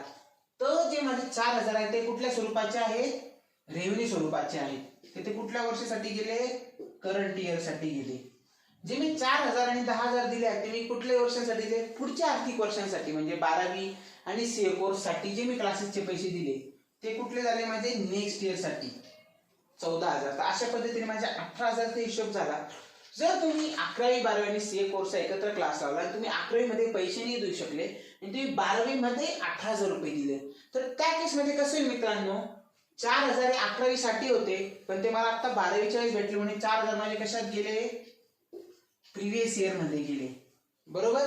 हे 4000 कशासाठी माझे 12वीचे म्हणजे करंट इयर साठी गेले आणि हे माझे जे 10000 आहे ते माझे कशासाठी आहे, 12वी झाल्यानंतर आहे म्हणजे माझे नेक्स्ट इयर साठी. अशा पद्धतीने माझं प्रिव्हियस इयर 4000, करंट इयर 4000 आणि नेक्स्ट इयर 10000. अशा पद्धतीने माझे 18000 चा हिशोब लागला. कळलं आहे मित्रांनो, नसेल कळत नाही परत एकदा सोप्या भाषेत एक्सप्लेन करतो. जर तुम्ही 11वी 12वी आणि सीए क्लासेस साठी एका ठिकाणी क्लास लावले, सर्व मिळून तुम्हाला 18000 रुपये फीज आहे. 11वी साठी 4000, 12वी साठी 4000 आणि सीए साठी, सीए फाउंडेशन साठी 10000. तर असे टोटल 18000 रुपये फी होते. जर तुम्ही 11वीच्या वेळेसच पूर्ण 18000 देऊन टाकले तर माझी 11वीची ऍक्च्युअली फी किती बनत होती मित्रांनो, 4000. तर मी ते कुठे लिहिणार, करंट इयरचा टॉपिक, करंट इयरच्या टॅबच्या अंडर लिहिणार मी 4000, कारण की 11वीची फी माझी 4000 होते. आणि 4000 आणि 10000 माझे पुढच्या एका वर्षांसाठी होते 12वी आणि सीए कोर्सेस साठी, जे 12वी नंतर होते. त्याचे जर तुम्ही मला 14000 रुपये दिले तर मी कशात गेले, माझे नेक्स्ट इयर मध्ये त्यावेळेस माझे 14000 रुपये गेले. परंतु तुम्ही 11वीला मित्र काही कारणास पैसे देऊ शकले नाही. आता हे तुम्ही 18000 मला 12वी चालू झाल्यावर दिले तर माझी 11वीची फी बाकी होती 4,000 रुपये, तर मी कशात टाकणार, प्रिव्हियस इयर मध्ये टाकणार. प्रिव्हियस इयर मध्ये म्हणजे कसं की जे मागच्या वर्षात मला मागच्या वर्षासाठी जे मला पैसे घ्यायचे होते मित्रांनो, तर ते 4,000 रुपये मी प्रिव्हियस इयर मध्ये लिहिले. 12वी चालू असताना मला 11वीचे दिले म्हणून ते मागच्या वर्षात धरले गेले भले. आणि 4,000 रुपये माझे 12वीचे म्हणजे करंट चालू वर्षासाठी तुम्ही मला दिले म्हणून 4,000 रुपये त्याच्यात मी लिहिले. आणि तुम्ही सीए ची फी म्हणजे 10,000 रुपये फी तुम्ही मला त्याच्या पुढच्या 12वीच्या पुढच्या वर्षांसाठी दिले म्हणून तुम्ही नेक्स्ट इयर साठी किती लिहिणार मित्रांनो, 10,000 रुपये. तर लक्षात घ्या मित्रांनो, अशा सोप्या पद्धतीने तुमचा प्रिव्हियस इयर, करंट इयर आणि नेक्स्ट इयर मध्ये तुम्हाला पैसे लिहायचे आहेत. प्रिव्हियस म्हणजे मागील वर्ष, करंट म्हणजे चालू आर्थिक वर्ष आणि नेक्स्ट म्हणजे चालू आर्थिक वर्षाच्या पुढचे 1 वर्ष किंवा 2 वर्ष किंवा 5 वर्ष ज्या पद्धतीने आपल्याला पैसे भेटणार आहे त्या पद्धतीने. तर आपण पेमेंट साइड बघूया. पेमेंट साइड मध्ये काय येतं, बाय ऑल पेमेंट्स. मग कुठल्या प्रकारचे ऑल पेमेंट्स आले, एक आले रेव्हेन्यू इन नेचर आणि दुसरे आले कॅपिटल इन नेचर. रेव्हेन्यू म्हणजे काय, जसं परत एक्सप्लेन करतो, ज्याचा ज्या पेमेंट्स किंवा जे खर्च मी केलेले आहे ज्याचा फायदा फक्त त्या करंट वर्षासाठी आहे, करंट आर्थिक वर्षासाठी आहे, चालू आर्थिक वर्षासाठी आहे, तर ते रेव्हेन्यू मध्ये गेले. आणि कॅपिटल म्हणजे ज्या गोष्टींसाठी मी पेमेंट केला आहे त्याचा फायदा मला पुढच्या काही वर्षांसाठी होणार आहे. म्हणजे एखाद्या मी संस्थेसाठी मी एसी घेतले तर एसी मी त्या वर्षासाठीच वापरणार आहे का मित्रांनो, तर नाही. एसी, फॅन, टीव्ही हे मला वर्षानुवर्ष मला साथ देतात. मग त्या पद्धतीचे खर्च माझे कशात गेले, कॅपिटल मध्ये. आणि पण मी जे एसीचं जे येणार माझं मंथली लाईट बिल आहे ते कशात गेलं, माझं रेव्हेन्यू एक्सपेन्सेस मध्ये गेलं, रेव्हेन्यू नेचर मध्ये गेलं, की ते लाईट बिल फक्त त्या पर्टिक्युलर महिन्यासाठी भरते म्हणून ते रेव्हेन्यू पेमेंट्स मध्ये गेलं. त्याच्यात पण तोच प्रकार मित्रांनो, प्रिव्हियस इयर, करंट इयर आणि नेक्स्ट इयर. प्रिव्हियस म्हणजे काय, मागील वर्षांसाठी, करंट म्हणजे चालू वर्षासाठी आणि नेक्स्ट म्हणजे पुढील येत्या वर्षांसाठी. तीच पद्धत मित्रांनो, 11वी, 12वी आणि सीए हे जे 3 वर्षांमध्ये तुमचे जे 18,000 आहेत, जर तुम्ही मला 11वी चालू असतानाच पैसे दिले तर तुमच्यासाठी करंट इयर मध्ये खर्च किती गेला, 4,000. नेक्स्ट इयर साठी तुम्ही खर्च केला 14,000. बरोबर मित्रांनो. आणि हे जर तुम्ही 12वी चालू असताना 11वी, 12वी सीए ची फीस दिली तर त्या केस मध्ये मला तुम्ही प्रिव्हियस म्हणजे 11वी साठी किती पैसे दिले, 4,000, जे मला तुम्ही मागच्या वर्षाचे पैसे ह्या वर्षात दिले म्हणून प्रिव्हियस इयरला मी किती दिले मित्रांनो, 4,000. करंट इयर म्हणजे चालू वर्षासाठी 12वी साठी तुम्ही मला किती दिले आहे, 4,000. आणि पुढच्या वर्षासाठी म्हणजे सीए साठी जे 12वी नंतर चालू होणार आहे त्याच्यासाठी तुम्ही मला किती क्लासेसची फी दिली आहे, 10,000. तर अशा पद्धतीने तुमचे रिसिप्ट अँड पेमेंट्स अकाउंट इथे तुमचं डिफाईन केलं जातं मित्रांनो. तर ही गोष्ट तुम्हाला समजून घ्यायची आहे, प्रिव्हियस, करंट आणि नेक्स्ट इयर हे तुम्हाला समजून घेणं खूप गरजेचं आहे मित्रांनो. आय होप ही गोष्ट तुम्हाला कळली असेल. जर नसेल कळली तर बळजबरी समजून घेण्याची चूक करू नका. नसेल कळलं तर मला कृपया तुम्ही तुमच्या शंका परत एकदा विचारून घ्या.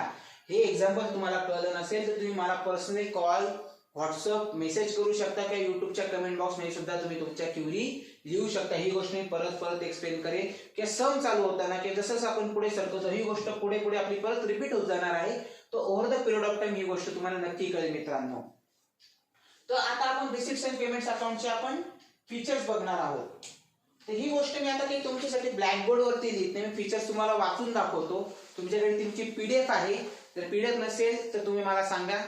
मी युट्यूबच्या खाली सुद्धा ती पीडीएफ कुठून डाउनलोड करायची याची सुद्धा लिंक ऑलरेडी शेअर करणार आहे. तुम्ही त्याचा कृपया फायदा उचला. तुम्हाला फीचर्स एक्सप्लेन करतो की features of receipts and payments account काय आहेत.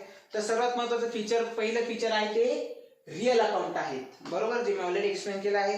दुसरं फीचर आहे की receipts and payment account is similar to cash book, म्हणजे summary of cash and bank transaction. जसं मी ऑलरेडी तुम्हाला एक्सप्लेन केलं की आपण रेग्युलर याच्यात जर्नल लिहितो तर इथं आपण कॅश बुक मेंटेन करतो, cash book with bank column, म्हणजे डबल कॉलमनर कॅश बुक जे आपण 11वीला शिकलो होतो त्याच पद्धतीचं आपण इथे कॅश बुक मेंटेन करतो, ज्याच्यामध्ये आपण फक्त आणि फक्त कॅश ट्रान्झॅक्शन रेकॉर्ड करतो, क्रेडिट करत नाही. तिसरं, it includes all types of receipts and payments. It includes all types म्हणजे कुठल्या टाइप आले, रेव्हेन्यू किंवा कॅपिटल. मग तुमचा रेव्हेन्यू खर्च किंवा उत्पन्न असो आणि कॅपिटल खर्च किंवा उत्पन्न असो, दोघं पद्धतीचे रिसिप्ट्स आपण याच्या रिसिप्ट्स आणि पेमेंट आपण रिसिप्ट्स अँड पेमेंट अकाउंटला कन्सिडर करतो किंवा रेकॉर्ड करतो. चौथं, it records all receipts and payments made during the particular period, that is current year, previous, current or next year. म्हणजे ह्या याच्यामध्ये आपण जे पण खर्च किंवा उत्पन्न घेतलेले आहे, उत्पन्न कमवले आहे, मग ते मागच्या वर्षाचे असो, चालू आर्थिक वर्षाचे किंवा येणाऱ्या पुढील आर्थिक वर्षांसाठी आपण हे सर्वच्या सर्व रेकॉर्ड करतो मित्रांनो. काय रेकॉर्ड करतो? कारण की it is a real account. Debit what comes in, credit what goes out. मग ते मागच्या वर्षांचे पैसे भेटला असो किंवा येत्या वर्षांसाठी सुद्धा मला पैसे भेटला असो, जे माझ्याकडे पैसे येऊन गेले किंवा जे पैसे मला देऊन टाकले ते माझ्या रिअल अकाउंट बेसिस वरती मी त्याच वर्षात रेकॉर्ड करतो. पुढचा 5वा मुद्दा आहे income receivable and amount payable are not recorded in this account. तेव्हा मी तुम्हाला ऑलरेडी एक्सप्लेन केलं आहे की याच्यात क्रेडिट ट्रान्झॅक्शन रेकॉर्ड केले जात नाही. मग इन्कम रिसिवेबल असो किंवा एक्सपेन्सेस पेबल असो, म्हणजे पैसे येणं असो किंवा पैसे देणं असो, जे आपण बॅलन्स शीटला बघतो, इन्कम, आउटस्टँडिंग इन्कम रिसिवेबल किंवा आउटस्टँडिंग एक्सपेन्सेस पेबल, जे पण माझे ते मी रिसिप्ट्स अँड पेमेंट्स अकाउंट मध्ये कन्सिडर करत नाही. पुढचं 6वा नंबरचा पॉइंट आहे मित्रांनो की this account is based to prepare final accounts for non for profit concern. कशा पद्धतीने मित्रांनो की जसं मी तुम्हाला डिफरन्स मध्ये एक्सप्लेन केलं होतं की प्रॉफिटेबल ऑर्गनायझेशन मध्ये आपण ट्रायल बॅलन्स बनवायचो आणि त्याच्यावरती आपण फायनल अकाउंट्स प्रिपेअर करायचो, त्या पद्धतीने नॉन फॉर प्रॉफिट ऑर्गनायझेशन मध्ये रिसिप्ट्स अँड पेमेंट अकाउंट हे बेस आहे फायनल अकाउंट्स प्रिपेअर करायला. म्हणजे ट्रायल बॅलन्सच्या ऐवजी इथे रिसिप्ट्स अँड पेमेंट्स अकाउंट बनवलं जातं, त्याच्यावरून आपण फायनल अकाउंट्स प्रिपेअर करतो. मग ते इन्कम अँड एक्सपेंडिचर अकाउंट स्वरूपात आहे किंवा बॅलन्स शीट स्वरूपात आहे. शेवटचा मुद्दा आहे 7वा की this account shows opening and closing balances of cash and bank. बरोबर मित्रांनो, याच्यात आपलं आपण क्रेडिट ट्रान्झॅक्शन रेकॉर्ड करत नाही. त्याच्यात रिसिप्ट्स अँड पेमेंट्स अकाउंटचं ओपनिंग काय असतं की कॅश आणि बँक बॅलन्सचं माझं ओपनिंग बॅलन्स, जे तुम्ही डबल कॉलमनं कॅश बुकला शिकले की आपण त्याच्यात ओपनिंग काय राहायचं, कॅश आणि बँकेचे ओपनिंग बॅलन्सेस, आणि क्लोजिंग काय राहायचे त्या अकाउंटची कॅश आणि बँक अकाउंटचे क्लोजिंग बॅलन्सेस. तर त्याच पद्धतीने रिसिप्ट अँड पेमेंट अकाउंटची पण ओपनिंग हे कॅश अँड बँक बॅलन्सचे ओपनिंग आणि क्लोजिंग हे कॅश आणि बँक बॅलन्सचे क्लोजिंग बॅलन्सेस राहतील मित्रांनो. मग ते डेबिट बॅलन्सेस असू शकतात किंवा क्रेडिट बॅलन्सेस असू शकतात, म्हणजे regular saving account, current account किंवा कॅश आहे, किंवा कॅश आहे, सेव्हिंग करंट अकाउंट सोबत बँक ओव्हरड्राफ्ट असेल तर त्याचा क्रेडिटला बॅलन्स राहील. तर अशा पद्धतीने आपले डबल कॉलमनर कॅशबुकच्या पद्धतीने रिसिप्ट्स अँड पेमेंट अकाउंट हे आपलं प्रिपेअर केलं जातं. परत मी रिपीट करतो मित्रांनो, याच्यात फक्त आणि फक्त कॅश ट्रान्झॅक्शन रेकॉर्ड केले जातात, क्रेडिट ट्रान्झॅक्शन रेकॉर्ड केले जात नाही. आय होप इथपर्यंत मी क्लिअर असेल. जर काही गोष्टी तुम्हाला कळल्या नसतील तर तुम्ही मला कॉल करू शकता, व्हॉट्सअप करू शकता, मेसेज करू शकता किंवा युट्यूबच्या कमेंट बॉक्समध्ये सुद्धा तुम्ही तुमच्या क्युरी पोस्ट करू शकता. तर आता आपण बघणार आहोत मित्रांनो टाइप्स ऑफ रिसिट्स, जे मी तुम्हाला ऑलरेडी एक्सप्लेन केला. काय मित्रांनो टाइप्स ऑफ रिसिट्स, रेव्हेन्यू किंवा कॅपिटल. तर रेव्हेन्यू रिसिट्स म्हणजे काय मित्रांनो की ज्याचा फायदा मला फक्त त्या आर्थिक वर्षासाठी होणार आहे. आणि कॅपिटल रिसिट म्हणजे काय मित्रांनो की ज्याचा फायदा मला 1 किंवा त्याच्यापेक्षा अधिक वर्षांसाठी होणार आहे. म्हणजे कसं, जसं मी एक्सप्लेन केलं, एसीचं एक्झाम्पल मी दिलं किंवा फॅनचं एक्झाम्पल दिलं, टीव्हीचं एक्झाम्पल दिलं, त्या गोष्टींसाठी जर मी पैसे खर्च केले आहेत तर त्याचा मला फायदा 1 वर्षापेक्षा जास्तच होणार आहे. मग ते 5 वर्ष 7 वर्षांसाठी मला फायदा होऊ शकतो. किंवा जर मला पैसे भेटले आहेत, जसं पद्धतीने माझ्या संस्थेला जर मला 1 लाख रुपयाची देणगी भेटली आहे आणि त्याच्यातून मला सांगण्यात आलं आहे की पुढच्या 10 वर्षांसाठी तुम्हाला या देणगीमधून तुम्हाला बक्षीस देत राहणार आहे, तर माझी ती कुठल्या पद्धतीची रिसिट झाली मित्रांनो, माझी ती रिसिट झाली कॅपिटल पद्धतीची. की कशी, की ह्या आलेल्या पैशांचा मला एकदम वापर न करता मला ती टप्प्याटप्प्यात 10 वर्षांसाठी मला तिचा वापर करायचा आहे. मग मी तिचा एक तर एफडी करू शकतो, त्याच्यातून आलेल्या व्याजातून मी बक्षीस देऊ शकतो, किंवा 10 वर्षांसाठी ते मी पैसे कुठेतरी इन्व्हेस्ट करू शकतो आणि दरवर्षी मी काहीतरी रक्कम काढून 10 वर्षांपर्यंत मी त्याच्यातून बक्षीस देत राहणार. म्हणजे त्या आलेल्या रकमाचा मला फायदा किती दिवस होणार आहे मित्रांनो, तर 10 वर्षांसाठी होणार आहे. तर ती कुठली पद्धतीची माझी रिसीट झाली मित्रांनो, माझी कॅपिटल रिसीट झाली. आणि रेव्हेन्यू रिसीट म्हणजे काय, की जे मी चालू वर्षासाठी जी तुम्ही मला फीस दिली, एक्झाम्पल आपलं तुम्ही कपड्यांचं असोसिएशन आहे आणि त्या कपड्यांच्या असोसिएशनसाठी तुम्ही जे पण तुम्हाला बेनिफिट घ्यायचे आहेत, मग तुमचं त्या असोसिएशन थ्रू जे तुमचे काही सेमिनार्स होत असतील, त्या असोसिएशन थ्रू काही प्रदर्शनं भरवले जात असतील, तर त्या आर्थिक वर्षांसाठी तुम्हाला बेनिफिट घ्यायचा असेल तर तुम्ही फक्त तेवढ्या आर्थिक वर्षासाठी, म्हणजे एका वर्षासाठी जर तुम्ही फक्त सभासद फी भरली तर ती एक प्रकारे रेव्हेन्यू रिसीट झाली. आणि तुम्ही फक्त डायरेक्ट एकदमच 5 वर्षांसाठी फी भरून टाकली तर ती तुमची कॅपिटल रिसीट झाली. मग दरवर्षी ती तुम्ही 5 वर्षांसाठी ऍडव्हान्स मध्ये पैसे भरून टाकले, मग त्याचा पुढच्या 5 वर्षांसाठी तुम्हाला फायदा घ्यायचा आहे, तर त्याच्यात 1 वर्षाची रेव्हेन्यू उरलेल्या 4 वर्षांची तुमची कॅपिटल रिसीट झाली. तर ते कशा पद्धतीने जसे जसे आपण एक्झाम्पल सॉल्व्ह करत जाऊ मित्रांनो, तसे तसे त्या गोष्टी तुम्हाला कळत जातील. जर एखादी गोष्ट नाही कळली तरी तुम्ही मला ती गोष्ट बिंदास विचारू शकता. आता रिसिप्ट मध्ये मी तुम्हाला एक सोप्या भाषेत सांगतो मित्रांनो. रिसिप्ट तुमच्या किती प्रकारच्या? 2. पहिली रिसिप्ट कुठली तुमची? रेव्हेन्यू. दुसरी कुठली रिसिप्ट आहे मित्रांनो? कॅपिटल. एक्झाम्पल तुम्ही ऑलरेडी दिलेलं आहे. आपल्याला बघायचं की रेव्हेन्यू रिसिप्ट आपण कुठे रेकॉर्ड करतो? इन्कम अँड एक्सपेंडिचर अकाउंटला. But obviously income and expenditure आपण त्या आर्थिक वर्षासाठी बनवत असतो आणि ज्या आर्थिक वर्षासाठी आपल्याला ती रिसीट झाली आहे, ज्या आर्थिक वर्षासाठी मला ती फीस भेटलेली आहे, जे मला उत्पन्न झालेलं आहे ते माझा रेव्हेन्यू नेचर आहे म्हणून इन्कम अँड एक्सपेंडिचर मध्ये मी त्याची पोस्टिंग घेतो आणि ज्याचा फायदा मला 1 वर्षापेक्षा जास्त 2 वर्ष 3 वर्ष 5 वर्ष 10 वर्ष होणार आहे ते मी कॅपिटल रिसीट म्हणून रेकॉर्ड करतो आणि मी त्या डायरेक्टली बॅलन्स शीट मध्ये पोस्ट करतो. लक्षात घ्या मित्रांनो, रिसिट्स अँड पेमेंट्स, रिसिट्स ज्या पण असतील तुमच्या रेव्हेन्यू तर त्या आपण त्या रिसिट अँड पेमेंट अकाउंट नंतर पोस्टिंग करताना रेव्हेन्यू नेचरच्या रिसिट इन्कम अँड एक्सपेंडिचर अकाउंटला रेकॉर्ड करतो किंवा पोस्ट करतो. आय थिंक पोस्ट करणं हा जास्त योग्य शब्द आहे मित्रांनो, कारण की इन्कम अँड एक्सपेंडिचर अकाउंट बनवत असताना आपण ते कशावरून बनवत आहे तर ट्रायल बॅलन्स वरून बनवत आहोत. आपण तिथून त्या फिगर उचलणार आहोत आणि ह्या केसमध्ये ट्रायल बॅलन्स काय आहे तर रिसिट्स अँड पेमेंट्स अकाउंट. तर ज्या पण माझ्या रेव्हेन्यू रिसिट्स आहेत त्या माझ्या रेव्हेन्यू नेचरच्या म्हणजे त्या आर्थिक वर्षासाठी असतील तर मी त्या इन्कम अँड एक्सपेंडिचर अकाउंटला त्या पोस्ट करणार आणि ज्या कॅपिटल इन नेचर असतील तर मी त्या डायरेक्ट बॅलन्स शीटला पोस्ट करणार. सेम पद्धतीने मित्रांनो जे आपण माझे रेव्हेन्यू पद्धतीचे एक्सपेन्सेस आहेत ते मी इन्कम अँड एक्सपेंडिचरच्या कशात लिहिणार? मी क्रेडिटला लिहिणार. खर्च मी कशात लिहिणार? डेबिटला लिहिणार. बॅलन्स शीटला जी पण माझी लॉंग टाइम रिसिट आहे ती मी कशात लिहिणार? लायबिलिटीला लिहिणार. तर अशा पद्धतीने तुम्हाला इन्कम अँड एक्सपेंडिचर अकाउंट आणि बॅलन्स शीट मध्ये तुमच्या ज्या पण रेव्हेन्यू आणि कॅपिटल टाइप नेचरच्या रिसिट्स आहेत त्याचं तुम्हाला रेकॉर्डिंग करायचं आहे. त्याच्यानंतर आता आपण रिसिट्स आणि पेमेंट्स बघितले, मग त्या रेव्हेन्यू असो किंवा कॅपिटल नेचर असो, 3 टाइप्स ऑफ एक्सपेंडिचर किंवा इन्कम आपल्याकडे असतात. पहिल्यांदा आपण एक्सपेंडिचर बघूया.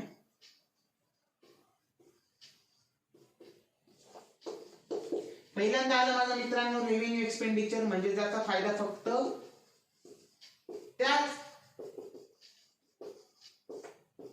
एका आर्थिक वर्षासाठी असेल. म्हणजे माझं फक्त फॉर दॅट फायनान्शियल इयर माझं ती जर रिसिप्ट आहे किंवा माझा जो पर्टिक्युलर खर्च आहे, जसं 11वीची फी, जर 11वीची फी 11वीच्या वेळेस दिली तर ती माझी रेव्हेन्यू नेचर झाली, बरोबर. दुसरी आली माझी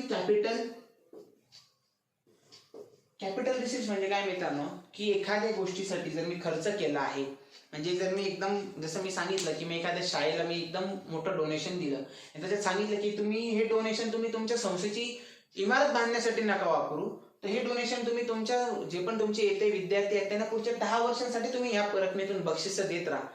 ही जी तुमची रिसिट आहे किती वर्षांसाठी वापरायची? त्या शाळेला पुढच्या 10 वर्षांसाठी वापरायची आहे. तर ती कुठल्या पद्धतीची रिसिट झाली? कुठल्या पद्धतीचं एक्सपेंडिचर झालं? हे कॅपिटल एक्सपेंडिचर, कारण की त्याचा बेनिफिट मोर दॅन 3 किंवा 5 इयर्स साठी होणार आहे, बरोबर. आणि तिसरी आहे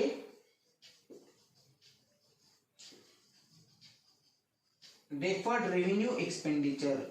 मी परत एक्सप्लेन शब्द वापरतो मित्रांनो, हा deferred revenue expenditure. Deferred revenue expenditure म्हणजे काय मित्रांनो की असा माझा खर्च की ज्याचा बेनिफिट मला 1 वर्षापेक्षा जास्त आहे पण 3 किंवा 5 वर्षांपेक्षा जास्त नाही आहे.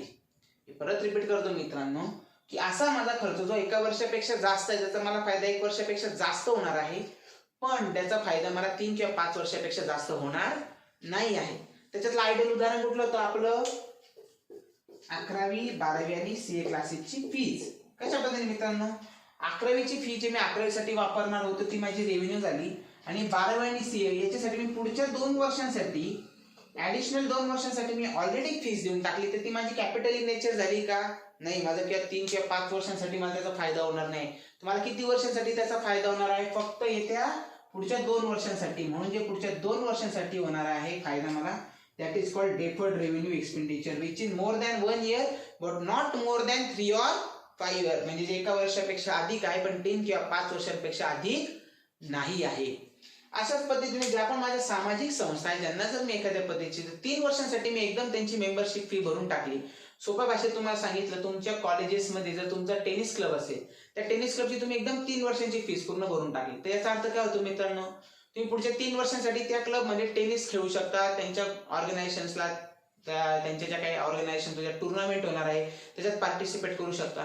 तर किती वर्षांसाठी तुम्ही पार्टिसिपेट करू शकता मित्रांनो, तर 3 वर्षांसाठी तुम्ही पार्टिसिपेट करू शकता. 3 इयर्स. तर 3 इयर्स म्हणजे कॅपिटल झालं का मित्रांनो, नाही. तर ते कुठल्या याच्यात गेलं, डेफर्ड रेव्हेन्यू.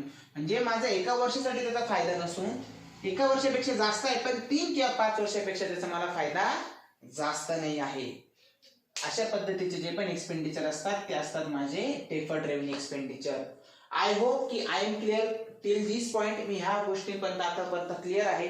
ज्या काय क्युरी तुमच्या आल्या असेल, तुम्ही जे मी तुम्हाला सांगितलं आहे, व्हॉट्सअप करा, कॉल करा, मेसेज करा, युट्यूबच्या कमेंट बॉक्समध्ये सुद्धा तुम्ही तुमच्या क्युरी ह्या पोस्ट करू शकता. सो डोंट वरी फ्रेंड्स, तुमच्या सगळ्या क्युरीचं उत्तर देण्यासाठी मी बांधील आहे. विदिन 24 आवर्स म्हणजे 24 तासाच्या तुमच्या प्रत्येक क्युरीचे उत्तर तुम्हाला पर्सनलाइज पद्धतीने प्रोव्हाइड केलं जाईल.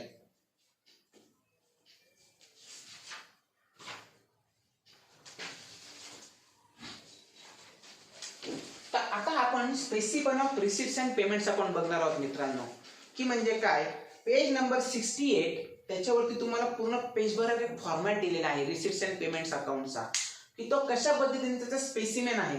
जर आपण जर त्याची डेबिट साईड पहिल्यांदा बघितली, प्लीज मित्रांनो तुमची जी पीडीएफ तुम्ही डाउनलोड केलेली आहे आतापर्यंत डाउनलोड करून घ्या आणि त्याच्या पेज नंबर 68 वरती या.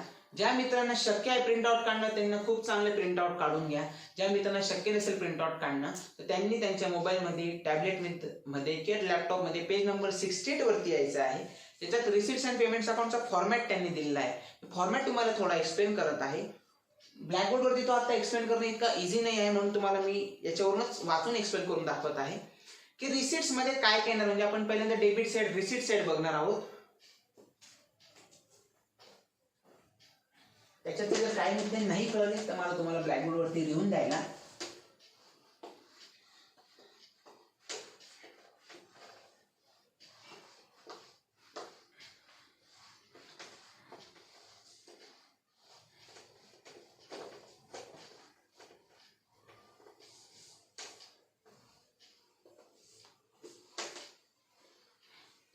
Sorry for this friends. Let's start with the receipt side. पहिल्यांदा आहे to balance brought down cash in hand, cash at bank, name of banks in bracket दिलेला आहे. म्हणजे काय, आपण त्यांच्या तुमच्या हातात जी कॅश आहे आणि जे बँकेचे ओपनिंग बॅलन्सेस आहेत ते आपण ओपनिंगला लिहिणार, बरोबर. त्याच्यानंतर to subscription previous year, current year or next year. सर्वात महत्त्वाचं म्हणजे काय मित्रांनो, की याचा शब्द तुम्ही नवीन ऐकला तो म्हणजे सबस्क्रिप्शन. सबस्क्रिप्शन या शब्दाचा अर्थ काय होतो मित्रांनो, की माझी त्या वर्षासाठी असणारी मेंबरशिप फीज. सबस्क्रिप्शनचा अर्थ होतो मित्रांनो मेंबरशिप फीज.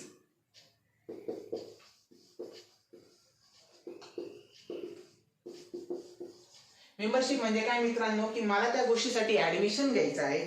एक्झाम्पल जसं तुम्ही आपल्या एनलायटन अकॅडमीच्या क्लासला तुम्ही ऍडमिशन घेतली तर तुम्ही जी फीज भरली ती काय झाली, एक प्रकारे मित्रांनो क्लासची फी, मेंबरशिप फीज किंवा सबस्क्रिप्शन फीज. ऑर्गनायझेशन मध्ये जसं क्लासचा प्रॉफिट व्हेंचर अमाऊंट आहे त्याला आपण क्लास फीज म्हणतो, पण नॉन फॉर प्रॉफिट ऑर्गनायझेशन मध्ये त्याला सबस्क्रिप्शन हा शब्द वापरला जातो, कारण की त्याचा उद्देश प्रॉफिट कमवणं नाही आहे, म्हणून that is not a fees. Okay, so that is a subscription. मग त्याच्यात आपण रिसिप्ट्स अँड पेमेंट्स अकाउंट मध्ये आपण काय बघितलं, की प्रिव्हियस इयर, करंट इयर आणि नेक्स्ट इयर साठी, म्हणजे अपकमिंग इयर साठी जेवढ्या पण रिसिप्ट्स आपण त्या रेकॉर्ड करतो, कारण की ते रिअल नेचरचं अकाउंट आहे. त्याच्यामुळे त्याच्यात जे पण पैसे आलेले आहेत ते आपण सर्वच्या सर्व रेकॉर्ड करतो, इररिस्पेक्टिव्ह ऑफ द ते कुठल्या वर्षासाठी ते पैसे बिलॉंग करतात. त्याच्या पुढचं आहे entrance fees, membership fees, admission fees, life membership fees. हा एक नवीन गोष्ट आहे. लाईफ मेंबरशिप फीज काय मित्रांनो, की तुम्ही जोपर्यंत ह्या जगतात आहात तोपर्यंत किंवा पर्टिक्युलरली 10 वर्ष, 25 वर्ष, 30 वर्षांसाठी तुम्ही एकदम फीज भरतात, त्याला लाईफ मेंबरशिप फीज म्हणतात मित्रांनो. जसं तुमचे जलतरण तलाव आहेत महानगरपालिकेचे किंवा नंतर महानगरपालिकेचे जे टेनिस कोर्ट्स आहेत त्यांच्या ते लाईफ मेंबरशिप फी घेतली जाते. म्हणजे तुम्ही जे एकदा जर ती लाईफ मेंबरशिप फी घेतली तर फार मोठ्या पिरियडसाठी तुम्ही त्यांचे सभासद बनू शकता आणि कधी तिथे जाऊन खेळू शकतात किंवा त्याचा फायदा उचलू शकतात. पुढे टू लिगसीज. लिगसीज म्हणजे काय मित्रांनो, लिगसीज म्हणजे काय, की ज्या पण तुमच्या आपण जसं म्हणू शकतो आपण जे मी लॉंग टर्मसाठी ज्या काही रिसिट्स घेतलेल्या आहेत, म्हणजे की मला त्याचा पुढच्या एकदा काही वर्षांसाठी त्या गोष्टींचा मला फायदा भेटणार आहे किंवा मला त्या गोष्टींचा फायदा द्यायचा आहे समोरच्याला, दॅट इज कॉल्ड लिगसी. म्हणजे मी जसं सांगितलं, शाळेमध्ये मी एखादी मोठं डोनेशन दिलं, बरोबर, ते मी कोणाच्या तरी प्रित्यर्थ दिलं, कोणाच्या तरी स्मृती प्रित्यर्थ मी ते पैसे दिले. XYZ म्हणजे एक्झाम्पल असं समजा की मी माझ्या जी मला शाळा आवडते, ज्या शाळेत मी शिकलोय, तिथे मी माझ्या आई वडिलांप्रित्यर्थ किंवा माझ्या आजोबांच्या प्रित्यर्थ मी 10 वर्षांसाठी जर तिथे डोनेशन दिले, ते that is part of a legacy. त्यानंतर गव्हर्नमेंट ग्रँट, जे मला गव्हर्नमेंटकडून पैसे भेटतात. डोनेशन्स, डोनेशन जनरल म्हणजे काही एक नॉर्मल पद्धतीने मला डोनेशन भेटलं आहे. आणि तुम्ही म्हणा सर नॉर्मल पद्धतीने म्हणजे काय, जे मला रेग्युलर माझ्या कामासाठी मला डोनेशन आहे. आणि दुसऱ्या पद्धतीचं खाली डोनेशन दिलं मित्रांनो की डोनेशन फॉर स्पेसिफिक फंड. म्हणजे कुठले स्पेसिफिक फंड? बिल्डिंग फंड, म्हणजे बिल्डिंग बांधण्यासाठी मी खास पैसे दिले आहे. प्राइस फंड, जसं मी तुम्हाला एक्सप्लेन केलं की जे मला प्राइस देण्यासाठी मी 10 वर्षासाठी प्राइस देत हुशार विद्यार्थ्यांना, त्याच्यात मी प्राइस फंडसाठी डोनेशन दिलं आहे. किंवा टुर्नामेंट फंड, जसं मी तुम्हाला एक्सप्लेन केलं की एखादी तुमचं टेनिस टुर्नामेंट आहे किंवा तुमची कॅरम टुर्नामेंट आहे, स्विमिंगची टुर्नामेंट आहे, अशा ठिकाणी जर तुम्ही खास डोनेशन दिलं की ह्या गोष्टींसाठीच हे फक्त पैसा तुम्ही वापरायचा आहे त्या असोसिएशनने, तर that is called donation for specific fund. त्यानंतर टू डिव्हिडंड रिसिव्ड, म्हणजे एखादी जी आपण आपली संस्था आहे तिने जर कुठल्या ठिकाणी इन्व्हेस्टमेंट केली आहे, त्या इन्व्हेस्टमेंटवरून जर तिला काही बेनिफिट झालाय, लाभांश झालाय, तर तो जो डिव्हिडंड आहे तो याच्या रिसिट्स अकाउंटला येणार. त्यानंतर to hire rent of hall received, म्हणजे काय की ज्या पण सामाजिक संस्था आहेत ते काय करतात, खूप ठिकाणी तुम्ही बघितलं असेल की खूप साऱ्या समाजांचे मंगल कार्यालय बांधलेले आहेत किंवा त्यांचे काही मोठे मोठे मल्टीपर्पज हॉल बांधलेले आहेत. ते खूप कमी खर्चामध्ये त्या समाजातल्या किंवा त्या सभासदांना तो हॉल अवेलेबल करून दिला जातो भाडे स्वरूपावरती. तर याचा अर्थ काय की ह्या भाडे तत्वावरती जे हॉल अवेलेबल करून दिले जातात त्याच्या बदल्याचे भाडं उत्पन्न निर्माण होतं, ते जेव्हा काही भाडं उत्पन्न आपल्याला भेटतं त्या संस्थेला, ते इथं hire rent of hall received मध्ये आपण ते टाकतो. टू सनरी इन्कम, म्हणजे ज्याचं काही स्पेसिफिक नेचर नाही, ते ऑल टाइप्स ऑफ इन्कम.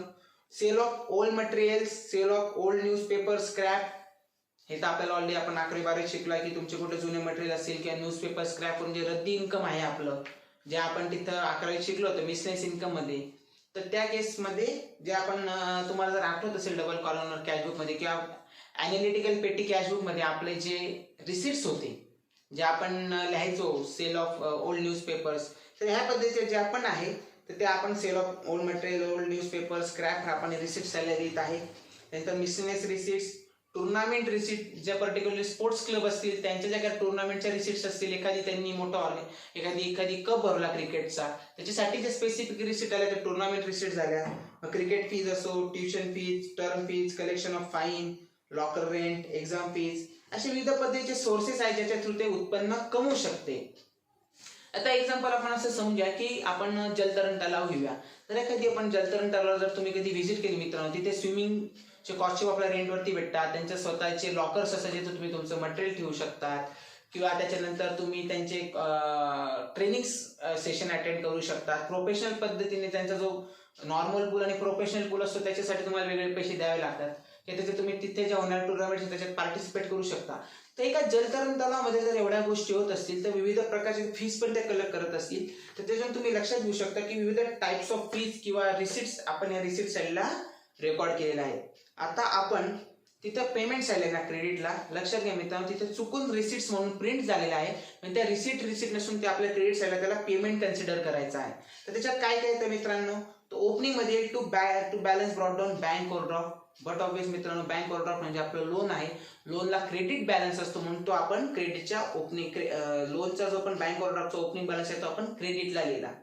त्याच्यानंतर पुढचं आपलं पेमेंट आहे सॅलरीज, मग ते प्रिव्हियस इयर असो किंवा करंट इयर असो. त्याच्यानंतर रेट्स अँड टॅक्सेस जे आपण ऑलरेडी शिकलो आहे, मागच्या वर्षांचे, ह्या वर्षाचे, चालू वर्षाचे किंवा त्याच्या पुढच्या वर्षांसाठी. त्यानंतर प्रिंटिंग अँड स्टेशनरीचा खर्च, general expenses, interest on bank loan, electricity charges, audit fees, tournament expenses, wages, purchase of sports material, insurance. लक्षात घ्या मित्रांनो, हा ट्रायल बॅलन्सच्या ऐवजी रिसिट्स अँड पेमेंट्स आहेत, त्याच्यामुळे सॅलरीज आणि वेजेस हे सर्व एकाच ठिकाणी रेकॉर्ड केलेले आहे मित्रांनो. त्याचे लक्षात घ्या की इन्स्टेड ऑफ ट्रायल बॅलन्स आपण receipts and payment expenditure account बनवत आहे, ज्याच्यामध्ये सर्व कॅश आणि बँक चे ट्रान्झॅक्शन आपण रेकॉर्ड करत आहोत. मग इररेस्पेक्टिव्ह ऑफ त्याचं नेचर, म्हणजे कॅपिटल आहे का रेव्हेन्यू आहे का डेफर्ड रेव्हेन्यू आहे, त्याच्या नेचरशी आपल्याला काही काने मात्र देणं घेणं नसून सर्व ट्रान्झॅक्शन त्या वर्षात घडले म्हणून आपण ते रिसिट्स अँड पेमेंट्स अकाउंटला आपण ते रेकॉर्ड करत आहोत.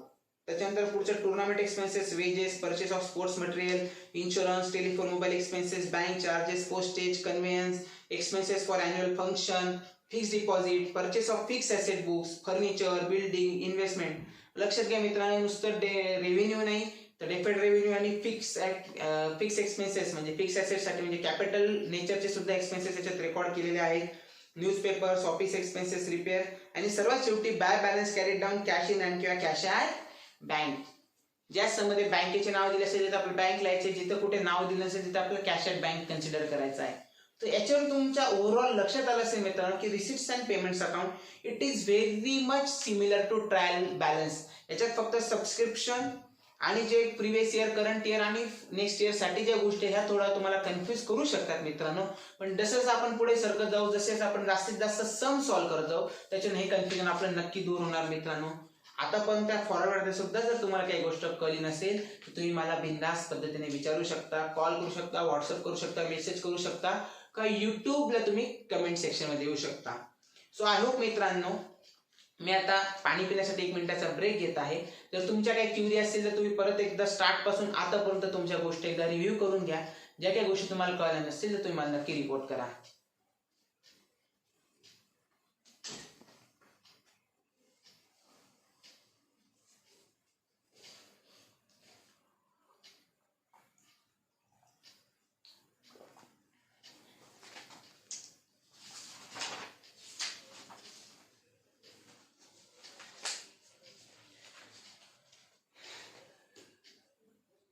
So I am back friends. Now we are going for the income and expenditure accounts. I know मी 1 मिनिटापेक्षा आधी लवकर आलेलो आहे, पण मी जे आता लिहित आहे त्याच्यापर्यंत तुम्ही पुढचं त्याच्या मागचं वाचू शकता. आपण आता बघणार आहोत, पहिल्यांदा आपण बघितला रिसिट्स अँड पेमेंट्स अकाउंट. आता आपण बघणार आहोत इन्कम अँड एक्सपेंडिचर अकाउंट. आता इन्कम अँड एक्सपेंडिचर अकाउंट म्हणजे काय मित्रांनो, it is nothing but profit and loss account. पण प्रॉफिट अँड लॉस अकाउंट आपण फक्त प्रॉफिटेबल ऑर्गनायझेशन साठी बनवायचो की ज्याचा मेन उद्देश प्रॉफिट किंवा लॉस काढणं होता. नॉन फॉर प्रॉफिट ऑर्गनायझेशन साठी आपण इन्कम अँड एक्सपेंडिचर अकाउंट बनवतो की ज्याच्यात मला किती जास्तीचा फायदा झाला किंवा किती माझे पैसे त्या संस्थेच्या खिशातून गेले, म्हणजे सरप्लस किती आला, डेफिसिट किती झाला, हे आपण त्याच्यातून बघत असतो. तो आता इन्कम अँड एक्सपेंडिचरचा आपण मिनिंग बघूया. So it is nothing but a summary of revenue incomes and revenue expenses of a particular period. लक्षात घ्या मित्रांनो, त्याचा शब्दच आहे summary of revenue incomes and revenue expenses of particular period. आता पर्टिक्युलर पिरियड म्हणजे कुठला असतो, तो पर्टिक्युलर फायनान्शियल इयर. आजकालचं आपलं आर्थिक वर्ष कुठलं चालू आहे मित्रांनो, 2020-2021 म्हणजे 1 एप्रिल 2020 to 31 मार्च 2021. ह्या आर्थिक कालावधीसाठी जे पण आपण ट्रान्झॅक्शन, आपण जे फायनान्शियल स्टेटमेंट बनवणार आहोत त्याच्यातले जे पण फक्त ह्या आर्थिक वर्षासाठी बिलॉंग करता that will go under income and expenditure account. लक्षात घ्या मित्रांनो, it is a summary of revenue incomes and revenue expenses for a particular period. रेव्हेन्यूचा अर्थच काय समजलं होतं मित्रांनो मागच्या याच्यात तुम्हाला, की ज्याचा बेनिफिट फक्त त्या फॉर द पर्टिक्युलर 1 इयर म्हणजे फॉर द पर्टिक्युलर आर्थिक वर्षासाठी असेल, एका आर्थिक वर्षासाठी 1 financial year. So that is called revenue in nature. So income and expenditure account आपलं एका आर्थिक वर्षासाठी, त्या संबंधित आर्थिक वर्षासाठी इन्कम अँड एक्सपेंडिचर अकाउंट हे बनवलं जातं. It is similar to profit and loss account. जसं मी तुम्हाला एक्सप्लेन केलं ऑलरेडी पहिल्या स्लाइड मध्ये. It is nothing but a nominal account. It is nothing but a nominal account. Nominal अकाउंटचा आपला रूल काय मित्रांनो, debit all the expenses and losses, credit all the income and gains. Okay, so आपण income and expenses किंवा तुमचे gains losses हे कुठल्या वर्षासाठी, फक्त पर्टिक्युलर त्या सिंगल इयर साठी आपण कॅल्क्युलेट करत असतो. Non for profit concern prepare income and expenditure account. All revenue expenses losses of current year are debited and all revenue income and gains of current year are credited to these account. बघा मित्रांनो, हे profit and loss account सारखंच आहे. जे पण माझे त्या आर्थिक वर्षासाठी खर्च आहे ते मी डेबिटला लिहिणार, जे पण माझे उत्पन्न आहे ते मी क्रेडिटला लिहिणार. आता इन्कम मध्ये काय काय येणार आणि एक्सपेन्सेस मध्ये काय काय येणार ते आपण स्पेसिमेन बघू, त्या गोष्टींबद्दल आपण बघूया. तुम्हाला तोपर्यंत काही वाटलं तुम्ही थेरी पोर्शन वाचून घ्या, काही नाही कळलं तर मला तुम्ही क्युरी विचारू शकता. पण जसं आपण स्पेसिमेन बघू त्याच्यात तुमच्या सर्व गोष्टी ह्या सॉल्व्ह होऊन जातील. सो आपण डायरेक्टली फीचर्स कडे येऊया. रिसिप्ट इन्कम अँड एक्सपेंडिचरच्या आपण फीचर्स कडे वळूया की याचे फीचर्स काय काय आहेत. सर्वात पहिल्यांदा मोठा फीचर आहे की it is the nominal account, right, जे मी ऑलरेडी एक्सप्लेन केला आहे. नॉमिनल अकाउंटचा आपण रूल रिपीट करूया. Debit all expenses and losses, credit all income and gains for that particular financial year. त्याच्यानंतर it records only what it records मित्रांनो, revenue, expenses और incomes of current year. Current year म्हणजे काय मित्रांनो, जे आर्थिक वर्ष माझं ते संबंधित आर्थिक वर्ष म्हणजे कुठलं. एक्झाम्पल आपण आर्थिक वर्ष 2021 घेतलं जे आता आपलं चालू आहे, तर त्या आर्थिक वर्ष संबंधातलं जे आपण त्याचे इन्कम अँड एक्सपेंडिचर अकाउंट बनवूया, त्या वर्षाच्या संबंधित जेवढे खर्च आहे आणि उत्पन्न आहे ते आपण त्याच्यात रेकॉर्ड करणार. It is nothing but like a profit and loss account. जो माझा पुढचा मुद्दा होता, it is similar to profit and loss account. चौथा मुद्दा मित्रांनो की इट इज प्रिपेअर म्हणजे कशासाठी बनवलं जातं, टू फाइंड आउट. काय फाइंड आउट करायचं आपल्याला, सरप्लस किंवा डेफिसिट. एक प्रकारे सरप्लस म्हणजे काय सोप्या भाषेत प्रॉफिट, डेफिसिट म्हणजे काय सोप्या भाषेत मित्रांनो लॉस. तर आपण प्रॉफिट कधी समजायचं मित्रांनो, की माझे सर्व इन्कम हे एक्सपेन्सेस पेक्षा जास्त असेल तर माझी क्रेडिट साइड डेबिट साइड पेक्षा टोटलिंगने जास्त असेल, जो पण माझा डेबिटचा शॉर्टफॉल असेल तो आपला प्रॉफिट असायचा. आणि जर माझे एक्सपेन्सेस जास्त असतील, इन्कम कमी असतील, तर जर माझे एक्सपेन्सेस जास्त आणि इन्कम कमी असेल तर माझा तो लॉस यायचा. तर ह्या केसमध्ये जर माझे एक्सपेन्सेस जास्त असतील, इन्कम कमी असेल तर तो माझा डेफिसिट येईल. माझे इन्कम जास्त आणि एक्सपेन्सेस कमी आहे, तो जो माझा डिफरन्स येईल तो माझा सरप्लस असेल. महत्वाचा मुद्दा मित्रांनो की इन्कम अँड एक्सपेंडिचर अकाउंट, मी थोडं शॉर्टकट लिहित आहे मित्रांनो, आय होप तुम्हाला लक्षात आलं असेल. Income and expenditure account is always, लक्षात घ्या मित्रांनो, इज ऑलवेज accompanied with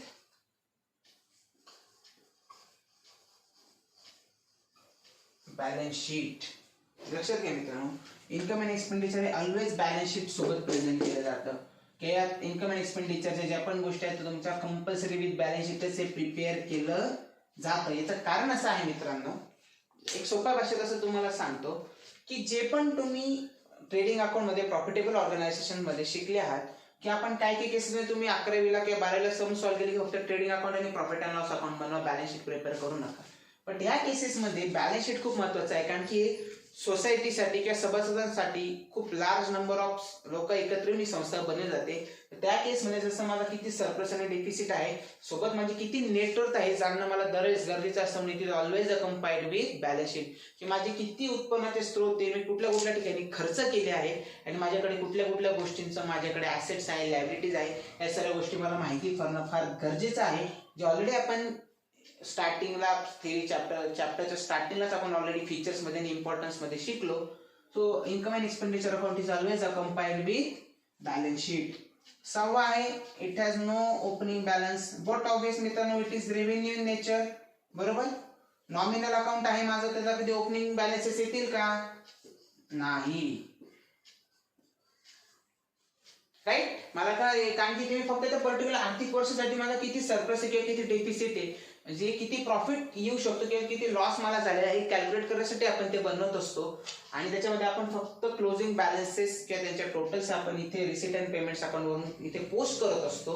त्याच्यामुळे याला ओपनिंग बॅलन्स राहत नाही. Same like profit and loss account मित्रांनो, इथचा जो पण सरप्लस आहे किंवा जो डेफिसिट आहे, म्हणजे जो पण माझा प्रॉफिट आहे किंवा लॉस आहे, हा मी कशाला ट्रान्सफर करतो, कॅपिटल फंडला. म्हणजे इथे जो मी मागच्या ह्याच्यामध्ये जे प्रॉफिटेबल ऑर्गनायझेशन मध्ये मी शिकलो प्रोप्रायटरी किंवा पार्टनरशिप अकाउंट्स मध्ये, की जो पण माझा प्रॉफिट होता तुम्ही कॅपिटलला टाकायचो, लॉस होता तुम्ही कॅपिटलला ट्रान्सफर करायचो, सेम पॅटर्नने माझा जो पण सरप्लस असेल किंवा डेफिसिट असेल तुम्ही कॅपिटल फंडला ट्रान्सफर करणार. महत्वाचा मुद्दा मित्रांनो इथे, it records all items which is cash आणि विच इज नॉन कॅश. बरोबर मित्रांनो. कॅश मध्ये कुठले कुठले झाले म्हणजे माझे सॅलरीज झाल्या, त्याच्यानंतर माझं लाईट बिल इलेक्ट्रिसिटी एक्सपेन्सेस झाले, रेंट झाले. पण नॉन कॅश मध्ये काय केलं मित्रांनो, माझे सर्वात पहिल्यांदा म्हणजे काय माझं मित्रांनो, डेप्रिसिएशन. दुसरं काय मित्रांनो, बॅड डेट्स. बरोबर. अजून काय काय समजू शकतो आपण, द्या मला तुम्हीच एक्झाम्पल द्या, जे पण जास्तीत जास्त एक्झाम्पल युट्यूबच्या कमेंट बॉक्स मध्ये टाकतील त्याच्यामुळे मला लक्षात येईल की तुम्हाला या गोष्टी किती अंडरस्टँड झालेल्या आहेत. आउटस्टँडिंग सॅलरीज असो, प्रीपेड माझे एक्सपेन्सेस असो, ते सगळे नॉन कॅश आयटम झाले माझ्या मित्रांनो. So these are the main features of income and expenditure account. याच्यात आय होप आतापर्यंत आपल्या सर्व गोष्टी क्लिअर असतील.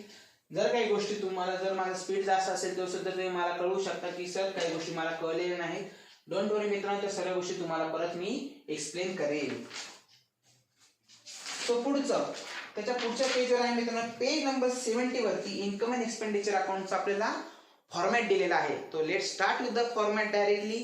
मी फॉर्मॅट वर टॉपिक याच्यावर परत लिहित नाही आहे, मी तुम्हाला इथून वाचून दाखवत आहे आणि त्याच्यात एक एक मुद्दा मी इथे तुम्हाला एक्सप्लेन करणार आहे. तो काळजीपूर्वक लक्ष द्या मित्रांनो. Income and expenditure account debit side like profit and loss account. आपण प्रॉफिट अँड लॉस अकाउंटच्या डेबिटला काय लिहायचो मित्रांनो आपण पर्टिक्युलर, पण त्याच्यात आपलं मेन काय लिहायचं, एक्सपेन्सेस. आणि क्रेडिटला काय लिहायचो आपण, ऑल इन्कम. सो लाईक दिस, इथं आपल्या डेबिटला राहील एक्सपेंडिचर, क्रेडिटला आहे इन्कम. तर आपण स्टार्टिंग इन्कम पासून स्टार्ट करूया. तो पहिल्यांदा माझा इन्कम काय आहे मित्रांनो, बाय सबस्क्रिप्शन रिसिव्ड.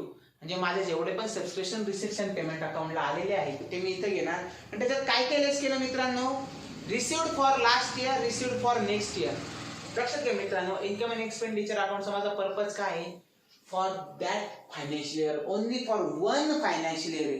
माझं फक्त जर मी 20-21 साठी बनवत आहे तर 20-21 ची ज्या लोकांची मला फी झाली आहे तीच फक्त मी इन्कमला पकडेल. एकदम एका व्यक्तीने जर मला 5 वर्षाची फी दिली तर मी ती पकडणार आहे का इन्कम मध्ये, नाही. कारण की त्या 5 वर्षापैकी 1 वर्ष करंट इयर साठी, 4 वर्ष माझे फॉर द प्रीपेड इन्कम मला आलेला आहे. बरोबर, माझी प्रीपेड रिसिव्ड फीज आहे ती माझी फॉर द नेक्स्ट इयर साठी. मग ती मी काय करणार, बोट ऑब्वियस ती मायनस करणार. बघा त्याच्यात लिहिले मित्रांनो की received for the next year and received for the last year. तर माझे जे पण मागच्या वर्षांच्या मला आत्ता भेटलं आहे किंवा पुढच्या वर्षांच्या पण मला आत्ताच भेटून गेल्या त्या मी त्याच्यातून लेस करणार. आणि मी ऍड काय करणार, received during last year for current year. म्हणजे कसं मित्रांनो की मी मागच्या वर्षीमध्ये जे आपण माझे सबस्क्रिप्शन होते त्याच्यात जर माझं चालू वर्षाचं सबस्क्रिप्शन मला भेटलं, म्हणजे सोप्या भाषेत एक्सप्लेन करतो मित्रांनो मी तुम्हाला, म्हणजे तुम्हाला समजायला सोपं होईल.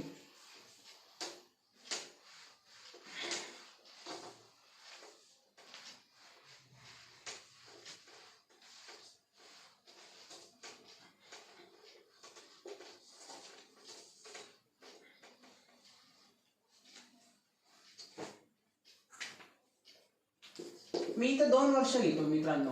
FY 2020-2021 आणि FY 2019-2020 ज्यात ऑलरेडी आपलं संपलेलं आहे, ज्याचे आपण आता फायनान्शियल इयरचे स्टेटमेंट बनवणार आहोत. तर 1920 मध्ये जर मी 2 इयरची मला सबस्क्रिप्शन भेटली तर ती कुठल्या वर्षासाठी भेटली मला, 1920 आणि 2021 साठी मला भेटून गेली.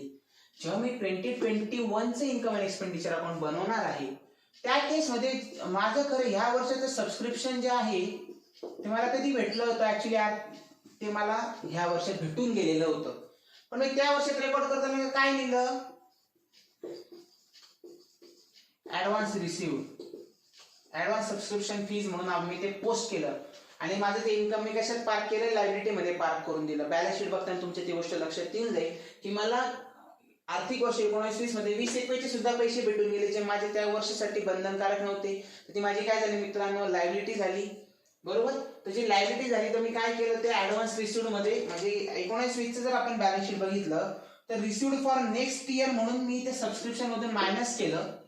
आणि पण हे जे मी इथं मायनस केले रिसिव्ड फॉर नेक्स्ट इयर ते ह्या वर्षासाठी तर मला इन्कम मध्ये मी कन्सिडर केले पाहिजे. बरोबर आहे. एक्झाम्पल जर इथे मला 4,000 रुपये भेटले आहे, बरोबर, त्याच्यातले 2,000 माझे 19-20 साठी आहे, 20-21 साठी 2,000 रुपये आहे. तर हे 19-20 साठीचे 2,000 ते मी 19-20 च्या इन्कम अँड एक्सपेंडिचर अकाउंटला धरले गेले. म्हणजे 20-21 चे जे 2,000 रुपये ते मी काय केले, लेस केले रिसिव्ड ऑफ नेक्स्ट इयर म्हणून. पण जेव्हा ते 20-21 च्या फायनान्शियल इयर मी तेव्हा बनवेल, तेव्हा जेव्हा मी इन्कम अँड एक्सपेंडिचर अकाउंट बनवेल मित्रांनो, तेव्हा जेव्हा मी काय करेल, ऍड करेल सबस्क्रिप्शन मध्ये की ऍड काय, received during last year for current year, received during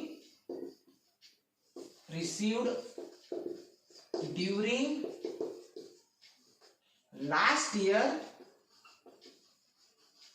for current year.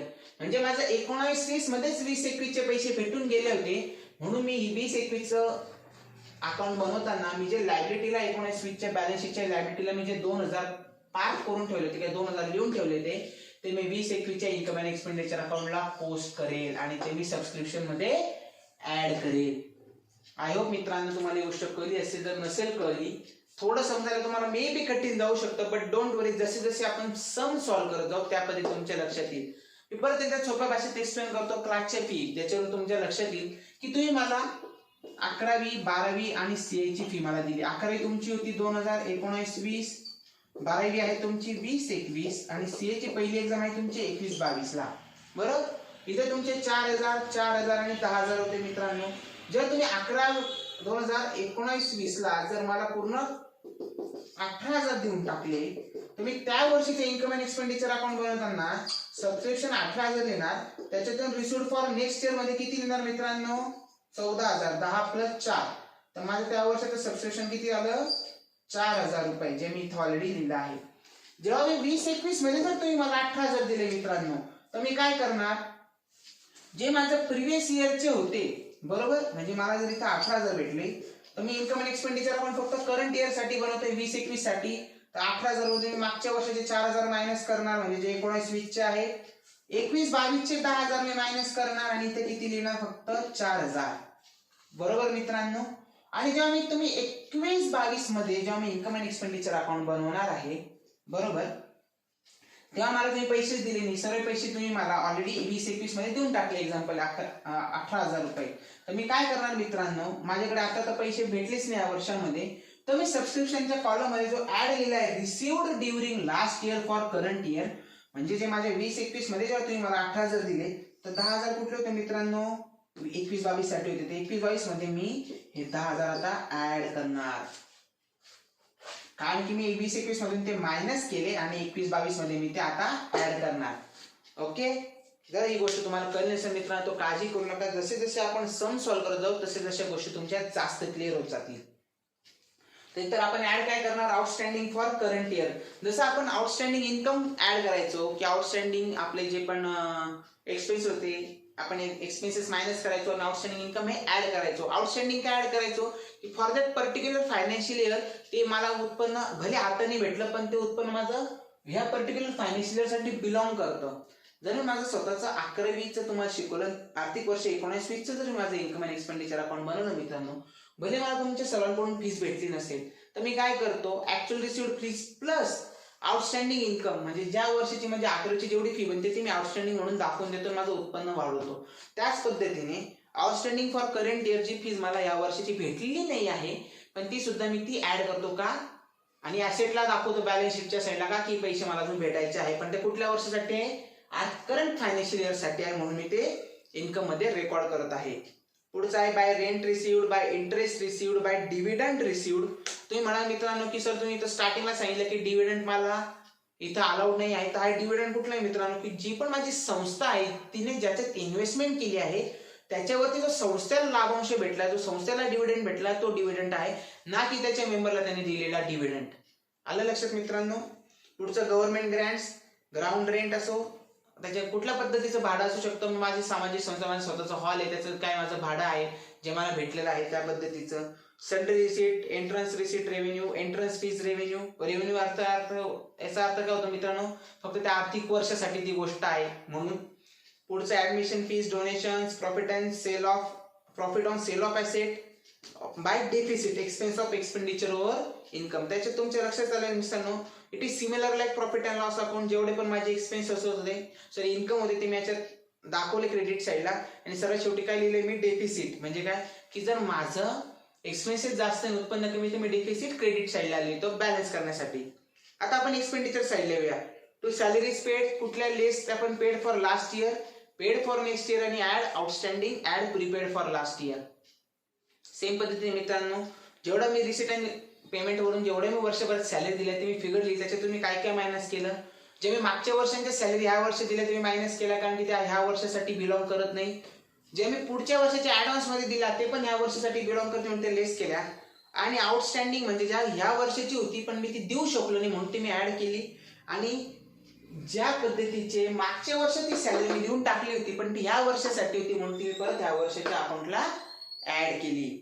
पुढचं to wages, to printing and stationery, to rent, to interest, to conveyance, rents and taxes, insurance premium, audit fees, office expenses, telephone and mobile expenses, medicine, sports material consume during the year. त्याच्यात आपलं opening stock, add purchases, less closing stock. जसं आपला ट्रेडिंगचा format होता की माझं consumption किती मला कसं काय कळतं, माझ्याकडे ओपनिंग किती, मी किती खरेदी केली, त्याच्यातून माझा किती उरला, तर जे पण माझं उरलंय ते मायनस केलं तर माझं जी फिगर येईल त्याच्यातून काही माझं टोटल कन्झम्पशन कळेल. एक्झाम्पल सोप्या भाषेत, माझ्याकडे 100 बॅटचा माझ्याकडे माझे एक्झाम्पल स्पोर्ट्सची एखादी संस्था आहे, माझ्याकडे 100 बॅट आहे, त्याच्यातल्या माझ्याकडे वर्षभर ओपनिंगला 10 होत्या, वर्षभरात मी 100 परचेस केल्या आणि माझ्याकडे वर्षाच्या शेवटी फक्त 50 बॅट उरल्या, तर माझ्या वर्षभरात किती बॅट खराब झाल्या, किती बॅट यूज झाला मित्रांनो, 60. तर हे जे 60 माझ्या बॅट आहेत ते काय आहेत, sports material consume during the year. त्याच्यानंतर repair and maintenance, electricity charges, newspaper and periodical, त्याच्यानंतर sundry expenses, loss on sale of asset, जसं आपण प्रॉफिट क्रेडिटला घेतला, लॉस डेबिटला घेतला, डेप्रिसिएशन, सरप्लस, जसं आपण प्रॉफिट डेबिटला लिहायचं तसं इथं सरप्लस पण आपण डेबिटला लिहितो मित्रांनो. तर महत्वाचा मुद्दा, फॉर्मॅट तुम्हाला आतापर्यंत आय होप कळलं असेल. जर फॉर्मॅट कळलं असेल मित्रांनो तर तुम्ही मला परत एकदा तुमच्या